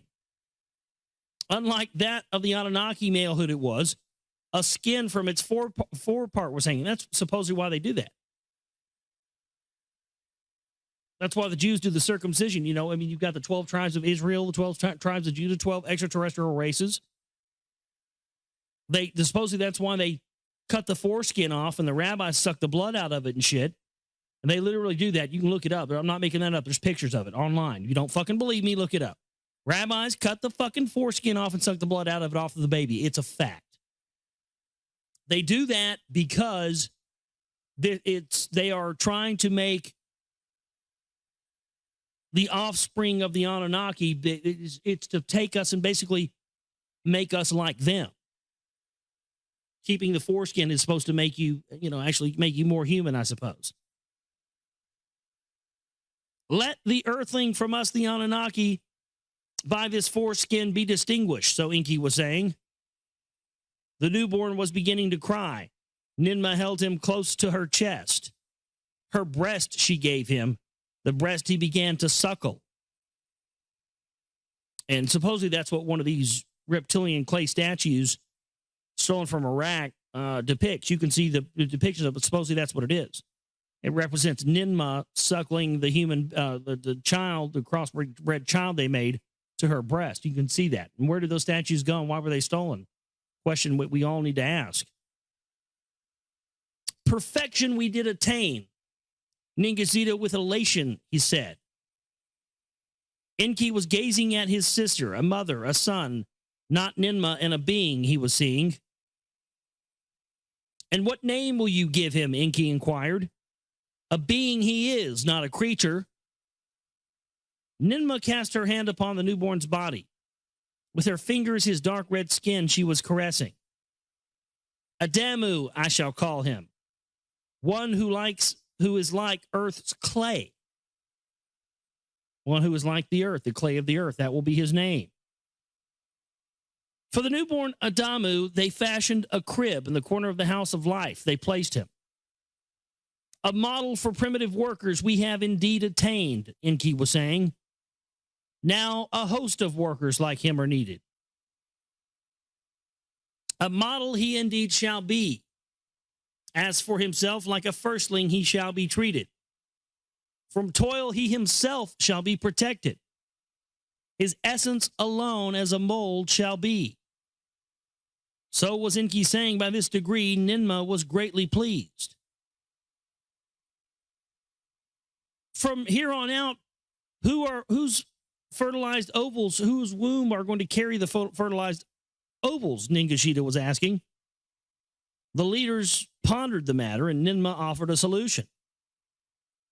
From her city, Shurabak, Ninmah summoned female healers, and she explained the task required to them. To the crib of the Adamu she led them, the newborn earthling to perceive. To perform the task is not a commandment, Ninmah said to them. Your own wish is the decision. Of the female Anunnaki assembled, 7 stepped forward. 7 accepted the task. That's an interesting number. Let their names for all time be remembered, Ninmah said to Enki. Their task is heroic. By them, a race of primitive workers shall come into being. The 7 stepped forward, each one on her name was announcing the names Ningishita had recorded. Ninima, Shuziana, Ninmada, Ninbara, Ninmug, Musardu, and Ninguna. These were the names of the 7 who, by their own wish, were to be birth mothers on earth. Earthlings they were to conceive and carry in their wombs. Primitive workers they were to create. In 7 vessels of the clay of the Abzu they were made. Ninmah placed ovals of the 2-legged females in their wombs. She extracted the life essence of Adamu, and bit by bit she inserted into the vessels. Then in the male part of Adamu, an incision she made, a drop of blood to let out. This is a sign of life be that the flesh and soul have combined. Let it forever proclaim. So the combining, it represents, okay, they let the drop of blood out when they circumcise them, and it represents the combining of the flesh and the soul, which is exactly what the rosy cross on the Rosicrucian order means. The flower, the rose on top of the cross, represents the soul, the non-material part of the body, being crucified upon the body, the physical being trapped. So what they're saying here is that when the drop of blood comes out from the circumcision, that is a sign of life and the combination of the flesh and soul. So if a rabbi sucks that blood out, they take the blood of the combination of the flesh and soul into their bodies. I don't know about you, but that sounds like some cannibalistic alien shit right there if I've ever heard of it. Ugh. She squeezed the male part for blood, 1 drop of blood in each vessel she added to the mixture. In this clay mixture, earthling with the Anunnaki shall be bound. In this clay mixture, earthling to the Anunnaki shall be bound, Ninmah was saying. She was pronouncing an incantation. Now, that's interesting. You read Masonic historians, people like Manly P. Hall, they talk about the Kabbalistic origins of the creation of life. In the beginning, there was the Word. And that when you master the Kabbalistic system, of which I don't think you can even go into until you're what, in your 40s or something like that. But supposedly, if you really truly master it, you can master the ability to create material life, material being, anything into creation using only the voice. So it's interesting that they do the circumcision, then she starts doing an incantation. Again, you see where the tradition of the Jewish rabbis and the Jewish stuff comes from. 12 extraterrestrial races, 12 tribes of Israel, 12 stones on the ephod communication alien device. Start to see the pattern here, folks.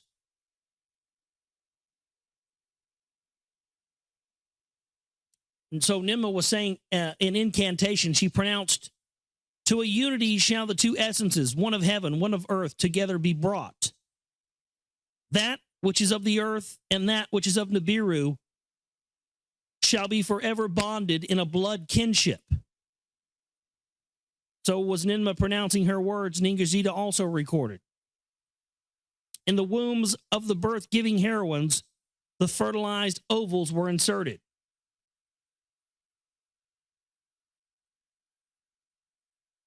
There was conception, with anticipation was the allotted time counted.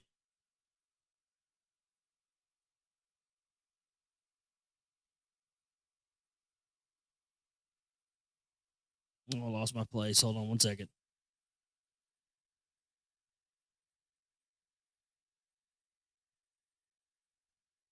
So with Ninmah pronouncing, in the wombs of the birth-giving heroines, the fertilized ovals were inserted.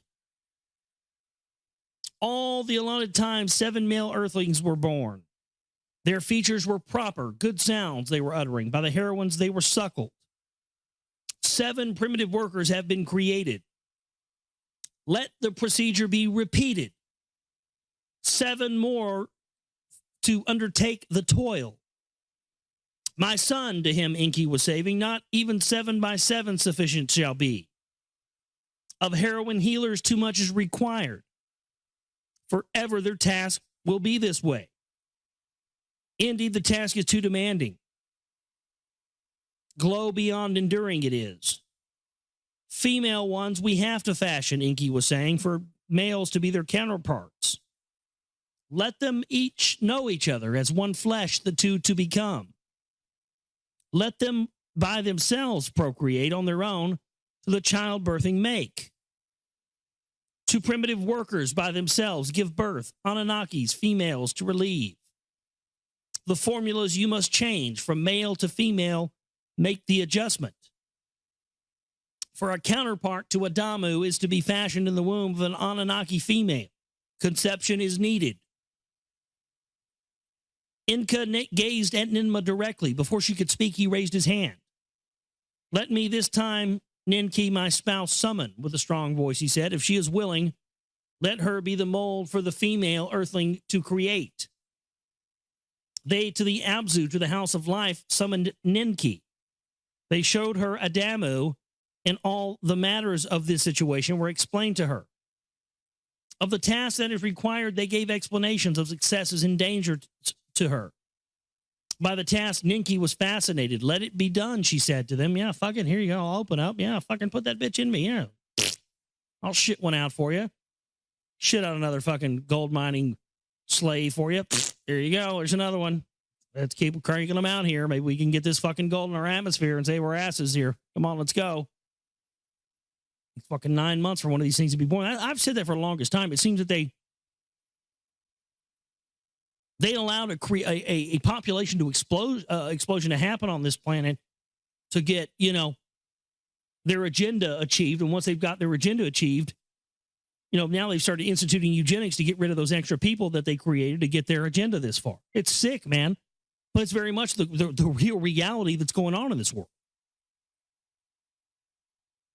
There was conception in the allotted time. Ninki was in travail. A birth there was not. Ninki counted the months. At the 10th month, the month of evil fates, they began to call. Ninmah, the lady whose had wombs had opened. We made a cutter inside of the incision. Her head was covered. On her hands, she wore protection.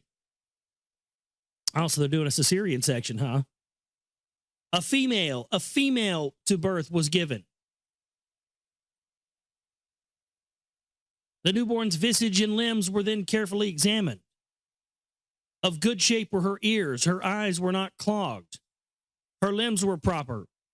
Hind parts, like legs, foreparts for the hands were shaped. Shaggy she was not. Like beach sands was the hue of her hair, blonde. Her skin was smooth, as that of the Anunnakian smoothness and color it was. Ninmah, the girl child, held in her hand, she slapped her hind parts. Proper sounds were uttered from the newborn. To Ninki, the spouse of Enki, she then handed the newborn to be suckled, nourished, and raised. A name will you give her? Enki inquired. A being she is, not a creature. In your image she is, after your likeness. Perfectly she is fashioned, a model for female workers you have attained. Ninki cast her hand upon the newborn's body. With her fingers she caressed her skin. Tiamat, let her name be, the mother of life. Like the planet of old, which the earth and the moon were fashioned, let her be called. From her womb's life essences of other birth givers shall be molded. To a multitude of primitive workers she shall thereby be giving life. Thus was Ninki saying, the other words of concurring were uttered. So there you go. So they've now bred themselves a perfect male and a perfect female, and are going to go about the business of continuing to see what they can do to use this. Very interesting because, you sort of get this idea that there was some care involved, but you just sort of see this hapless idea of, they're just going around. They don't know what the fuck's working. They're just going, oh, try this. It didn't work. Trial and error. It's nice to see that trial and error is not something that exists just in our realm. It seems that, but this is where the elite get this idea of,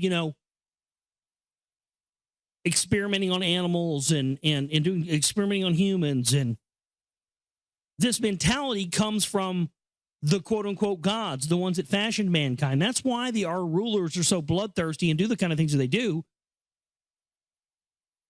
Because it's in their fucking DNA. It's in their blood to do that.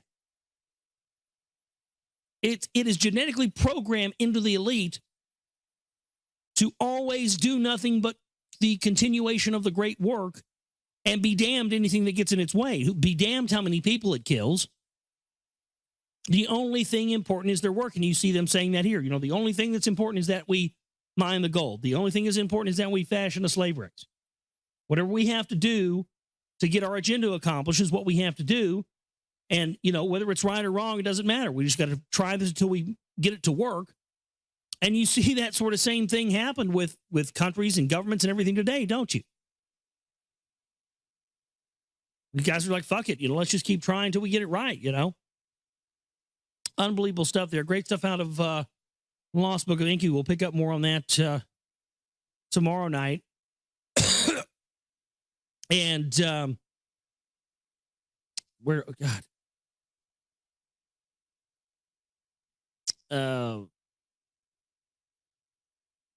Give me just a second here.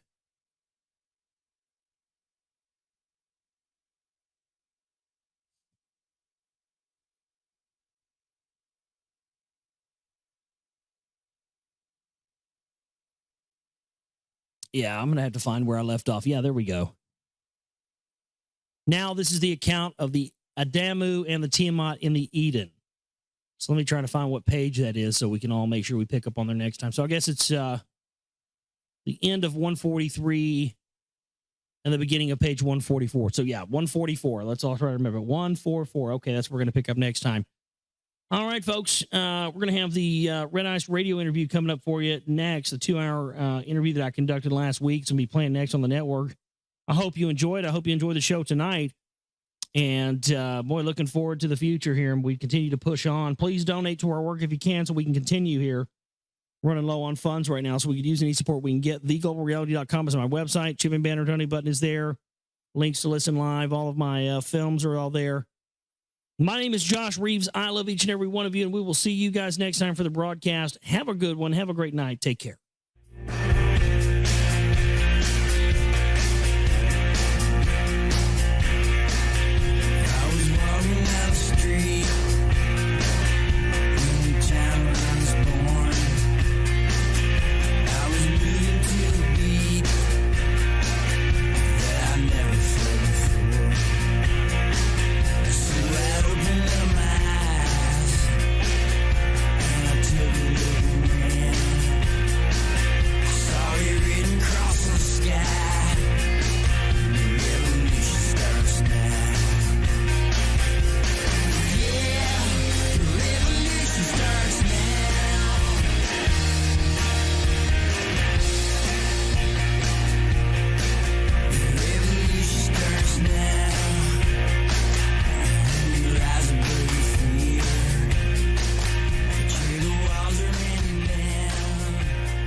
Now, this is the account of the Adamu and the Tiamat in the Eden.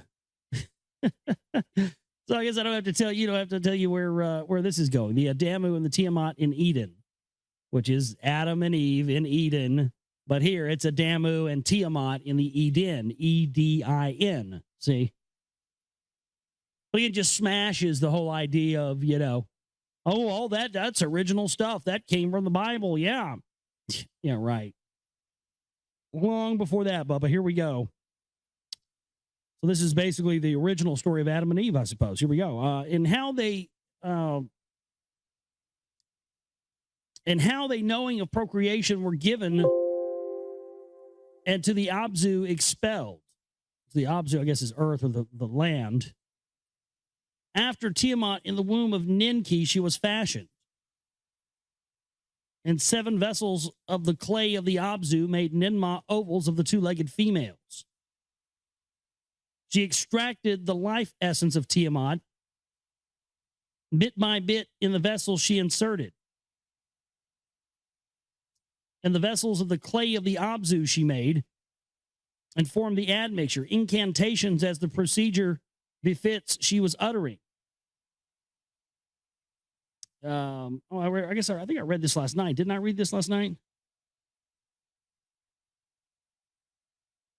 Or something similar to some of this stuff repeats itself. So sometimes I can't remember whether I read it already or not, but we'll just read it again for the heck of it. Their features were proper. They were uttering good sounds. Thus, there were 7 female counterparts for the primitive workers created. 7 male and 7 female did the 4 leaders create for them. After the earthlings were thus created, let the males inseminate the females. Let the primitive workers themselves beget offspring. So was Enki saying to the others, after the allotted time, offspring's other offspring will beget. Plentiful will be the primitive workers' numbers. The toil of the Anunnaki they shall bear. Enki and Ninki, Ninmah, and Ningishida were joyful. The fruits, elixirs they were drinking. For the semen and the 7 cages they made, among the trees they placed them. Let them grow up. Malehoods and femalehoods attain. Let the males inseminate the females. Let them by themselves beget offspring. So they were saying to each other, as for Adamu and Tiamat, from the toil of the excavations they shall be protected. Let us to them the Eden bring over to the Anunnaki, therein our handiwork we will display. They want to take, basically they're saying they want to take Adam and Eve and show them to the Anunnaki and say, hey, look what we did. This is our hand. Look, we've got ourselves a slave race here. Aren't you proud of us? To Eridu and the Eden in the city of Enki, Adamu and Tiamat were taken. An abode and an enclosure for them was built for them to roam where they could. So they built them basically like a little dome. It was like, that's what Eden was, is essentially what they're saying here. It was like a nature preserve, like a habitat, like their little, area they let them frolic in, much like we've always kind of thought it was. The Anunnaki came to the Eden to see them from the landing place they came. And what they refer to as the landing place is described previously here in the Lost Book of Enki identically to the area in Peru where the Nazca lines are located, where we see evidence that it was a landing strip. They even describe here in the Lost Book of Enki the shearing off of the mountaintops, which are indeed there in Peru where the Nazca lines are. So apparently they come down to the landing place, essentially Peru, Nazca lines, and then they travel in their ships from there over to, Cydonia, the 33rd degree parallel, what later became Samaria, Iraq. Enlil came to see them, and his displeasure was diminished once he saw them. Ninurta came to see them. Ninlil did as well. From the way station on Lamu, which is Mars, Marduk, the son of Enki, also came down to see. It was a sight most astounding. A wonder of wonders it was to behold. Your hands have made it. The Anunnaki were the fashioners. The Agigi, who were between Earth and Lamu, shuttled and were also agog. Primitive workers have been fashioned. Our days of toil now can end, they were all saying. In the Abzu, the newborns were growing. For their maturing, the Anunnaki were anticipating. Enki was the supervisor. Ninma and Ningishita also came. In the excavations, the Anunnaki were grumbling. Patience to impatience gave way. Inugi, their overseer of Enki, was often inquiring. For primitive workers, the outcry he conveyed. The circuits of Earth, the orbits of Earth, rather, grew in number. Maturity of the earthlings was overdue. No conceiving among the females was observed. There was no birth giving. By the cages among the trees, Ningishita a couch of grass made for himself. Day and night he watched the earthlings to ascertain their doings. Indeed, he saw them mating. The males were inseminating the females. Conceiving there was not. Birth giving there was not. Enki pondered the matter deeply. The creatures once combined, he contemplated, none of them had offspring, had begotten any offspring. By combining the two kinds, by combining the Anunnaki and the humans, a curse had been created, Enki said to the others. Let us afresh examine the essences of the Adamu and the Tiamat, Ningishita was saying. Their MEs, which we're assuming is their DNA, will be studied bit by bit to ascertain what is wrong. In Shurabak, in the House of Healing, the essences of Adamu and Tiamat were contemplated. With the life essence of the Anunnaki males and the females, they were compared.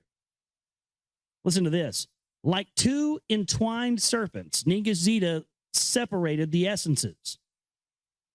Arranged like 22 branches on a tree of life were the essences.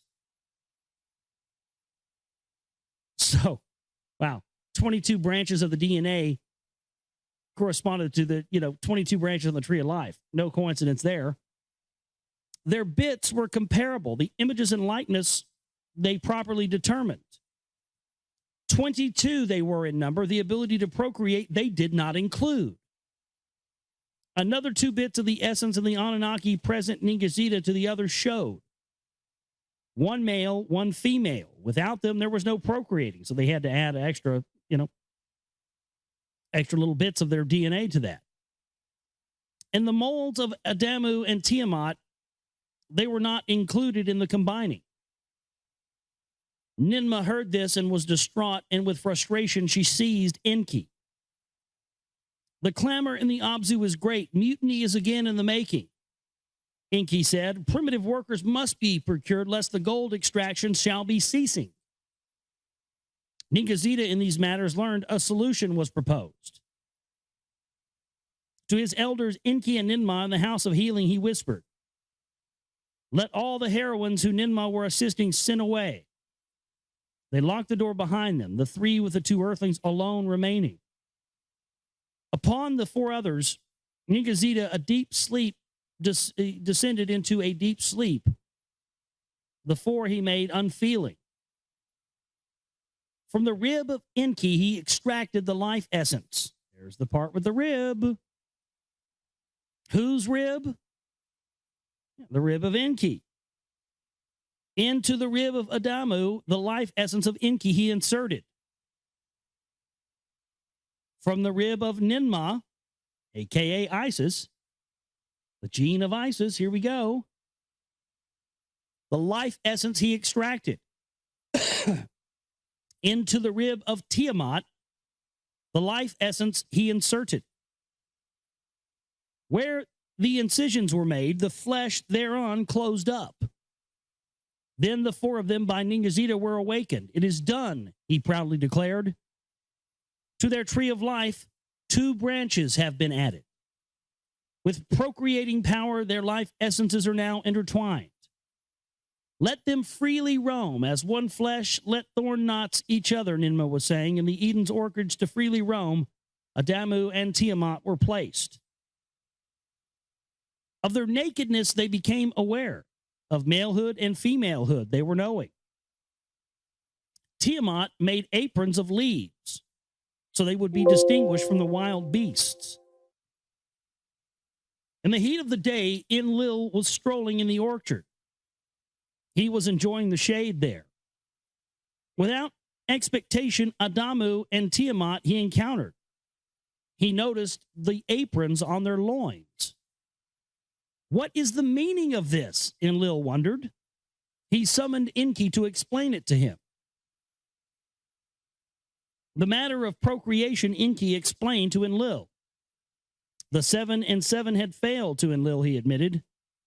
Ningazita examined the life essence and noticed that an additional combining was needed. Great was Enlil's anger. Furious his words were. The whole thing was not to my liking. For acting as creators, gods, I had opposed. The being that we need, it already exists. Even you said this, Enki. All we needed to do was put our mark on it. Thereby we would fashion primitive workers. Healing heroines put them at risk. Ninma and Ninki were in danger. To no avail it was all. Your handiwork was a failure. Now the last bits of our essence to these creatures you have given. To be like us in procreation, knowing, perchance our life cycles on them you will bestow. He's saying, yeah, this is where you get into the moral conflict between the brothers Enlil and Enki. Because on the one hand, they both were in agreement that, you know, they needed to fashion a primitive worker race. But Enlil's idea was to basically make, you know, a non-conscious, you know, animal essentially that would do the work. And when they couldn't get that to happen, that was when, you know, Enki and the whole clan decided that, hey, you know, we've got to put some of our DNA inside of them to make them be able to make what we need. But Enlil here is saying that perchance our life cycles will be, he's having a problem because they're saying, you know, you're going to bestow our life cycles onto them. And that right there explains why humans have we should live for a lot longer than we do. You know, the Anunnaki they orbit around the sun once every 3,600 years. So 1 year, which is a shar on Nibiru, is 1 year for them. But they started noticing when they came to Earth, that's why they had to build the slave race, that they were growing old and aging and dying rapidly here on Earth. And so Enlil's problem with this was that, you know, you're going to create, by using their DNA, a species that would have a relatively short life because of the rapid orbit of the Earth around the sun. So he was concerned with that. And we'll find out later, this is why, of course, Enlil ordered the Great Flood and ordered mankind to be wiped out. But because Enki had love and compassion and saw the primitive workers as, his creations, this is where he allegedly created the ark, the spaceship, and, kept the DNA essences inside of them so that they could, continue to thrive. And that's what this whole book of Enki is supposedly about. This is his account, the account that he attempted to use to set up the Brotherhood of the Serpent in order to teach mankind in secret the history of the Anunnaki so that we would not repeat those same mistakes ourselves. And of course, they just relegate this stuff to the fringe and act like it has no historical context when it in fact very much does. So, thus Enlil did speak angry words to Enki. Enki, Ninmah, and Nigazida were summoned to pacify Enlil with words. My lord Enlil, Nigazida was saying, knowing for procreation they were given. The branch of long living to their essence tree was not. Ninmah then spoke up to her brother. So they're again, admitting right there that they could add, more essence to the DNA, which would make them live longer, but they didn't do that. So maybe that's what we should be looking for. How can we add stuff to our DNA to make us live longer? Obviously, it can be done. There's proof right there. Why isn't science on that? They know. They're full of well aware of that. I think Kissinger and Rockefeller are in their fucking 90s, and they're in better shape than some of us are. Ninmah then spoke up to her brother Enlil. She said, what choice, my brother, did we have? Just to let it all end in failure and let Nibiru face its doom? Or try by procreation to let these earthlings undertake the toil? Then let them be where they are needed, Enlil said with anger. To the Abzu, away from the Eden, let them be expelled. There you go. There's the explanation of Adam and Eve from Eden, the throwing them out there. Get them out of paradise, throw them out there into the fucking gold mines where we need them, and get their asses out there mining this fucking gold for us if that's what you want them to do. Don't put them here in a paradise and make them think they're free. Get them out there and make sure they know they're fucking enslaved. Sound familiar? Yeah, that's what it's just great stuff right there, isn't it? That's what all your religions are based on right there. Okay, so we're moving into the seventh tablet now. We're moving right on through this book. The seventh tablet. To the Abzu, away from the Eden, let them be expelled. So did Enlil command the decree from the Eden to the Abzu, and the Adamu and Tiamat were expelled. In an enclosure among the trees, Enki placed them. He left them to get to know each other. With joy, Enki did see what Nigazida had come to be. Tiamat was now with child and frolicking. Ninmah came to the birth giving to watch. A son and a daughter, twins, to the earth beings were born. With wonderment, Enki and Ninmah watched the newborns. They watched how they grew and developed, and it was a marvel to them. Days were as months, months to earth years accumulated. By the time Adamu and Tiamat had other sons and daughters, the first ones were by themselves procreating. Before one shar of Nibiru had passed, the earthlings were proliferating. With understanding were the primitive workers endowed, of commandments they were comprehending. To be with the Anunnaki they were eager, for food rations they toiled well. Of heat and dust they did not complain, of backbreaking they did not grumble. Of the hardships of the work of the Anunnaki and the Abzu were relieved. The vital gold was now coming to Nibiru, and Nibiru's atmosphere was slowly healing. The Earth mission was proceeding with satisfaction to all. Among the Anunnaki, those who from heaven to earth came, there was also espousing and procreation. The sons of Enlil and Enki from sisters and half-sisters from healing heroines took spouses. To them on earth, sons and daughters were born. Here we go. The watchers, they were watching Adam and Eve grow, watching their progression. And now what are these watchers doing? They're procreating with these earth beings that have now been born and having children by them. Uh-oh. This is going to be problems. This is going to be trouble. Though by the life cycles of Nibiru they were endowed, by earth cycles they were quickened. When on Nibiru they would still be in diapers, on earth they became a child. When Hu on Nibiru began to crawl, they on earth were running around.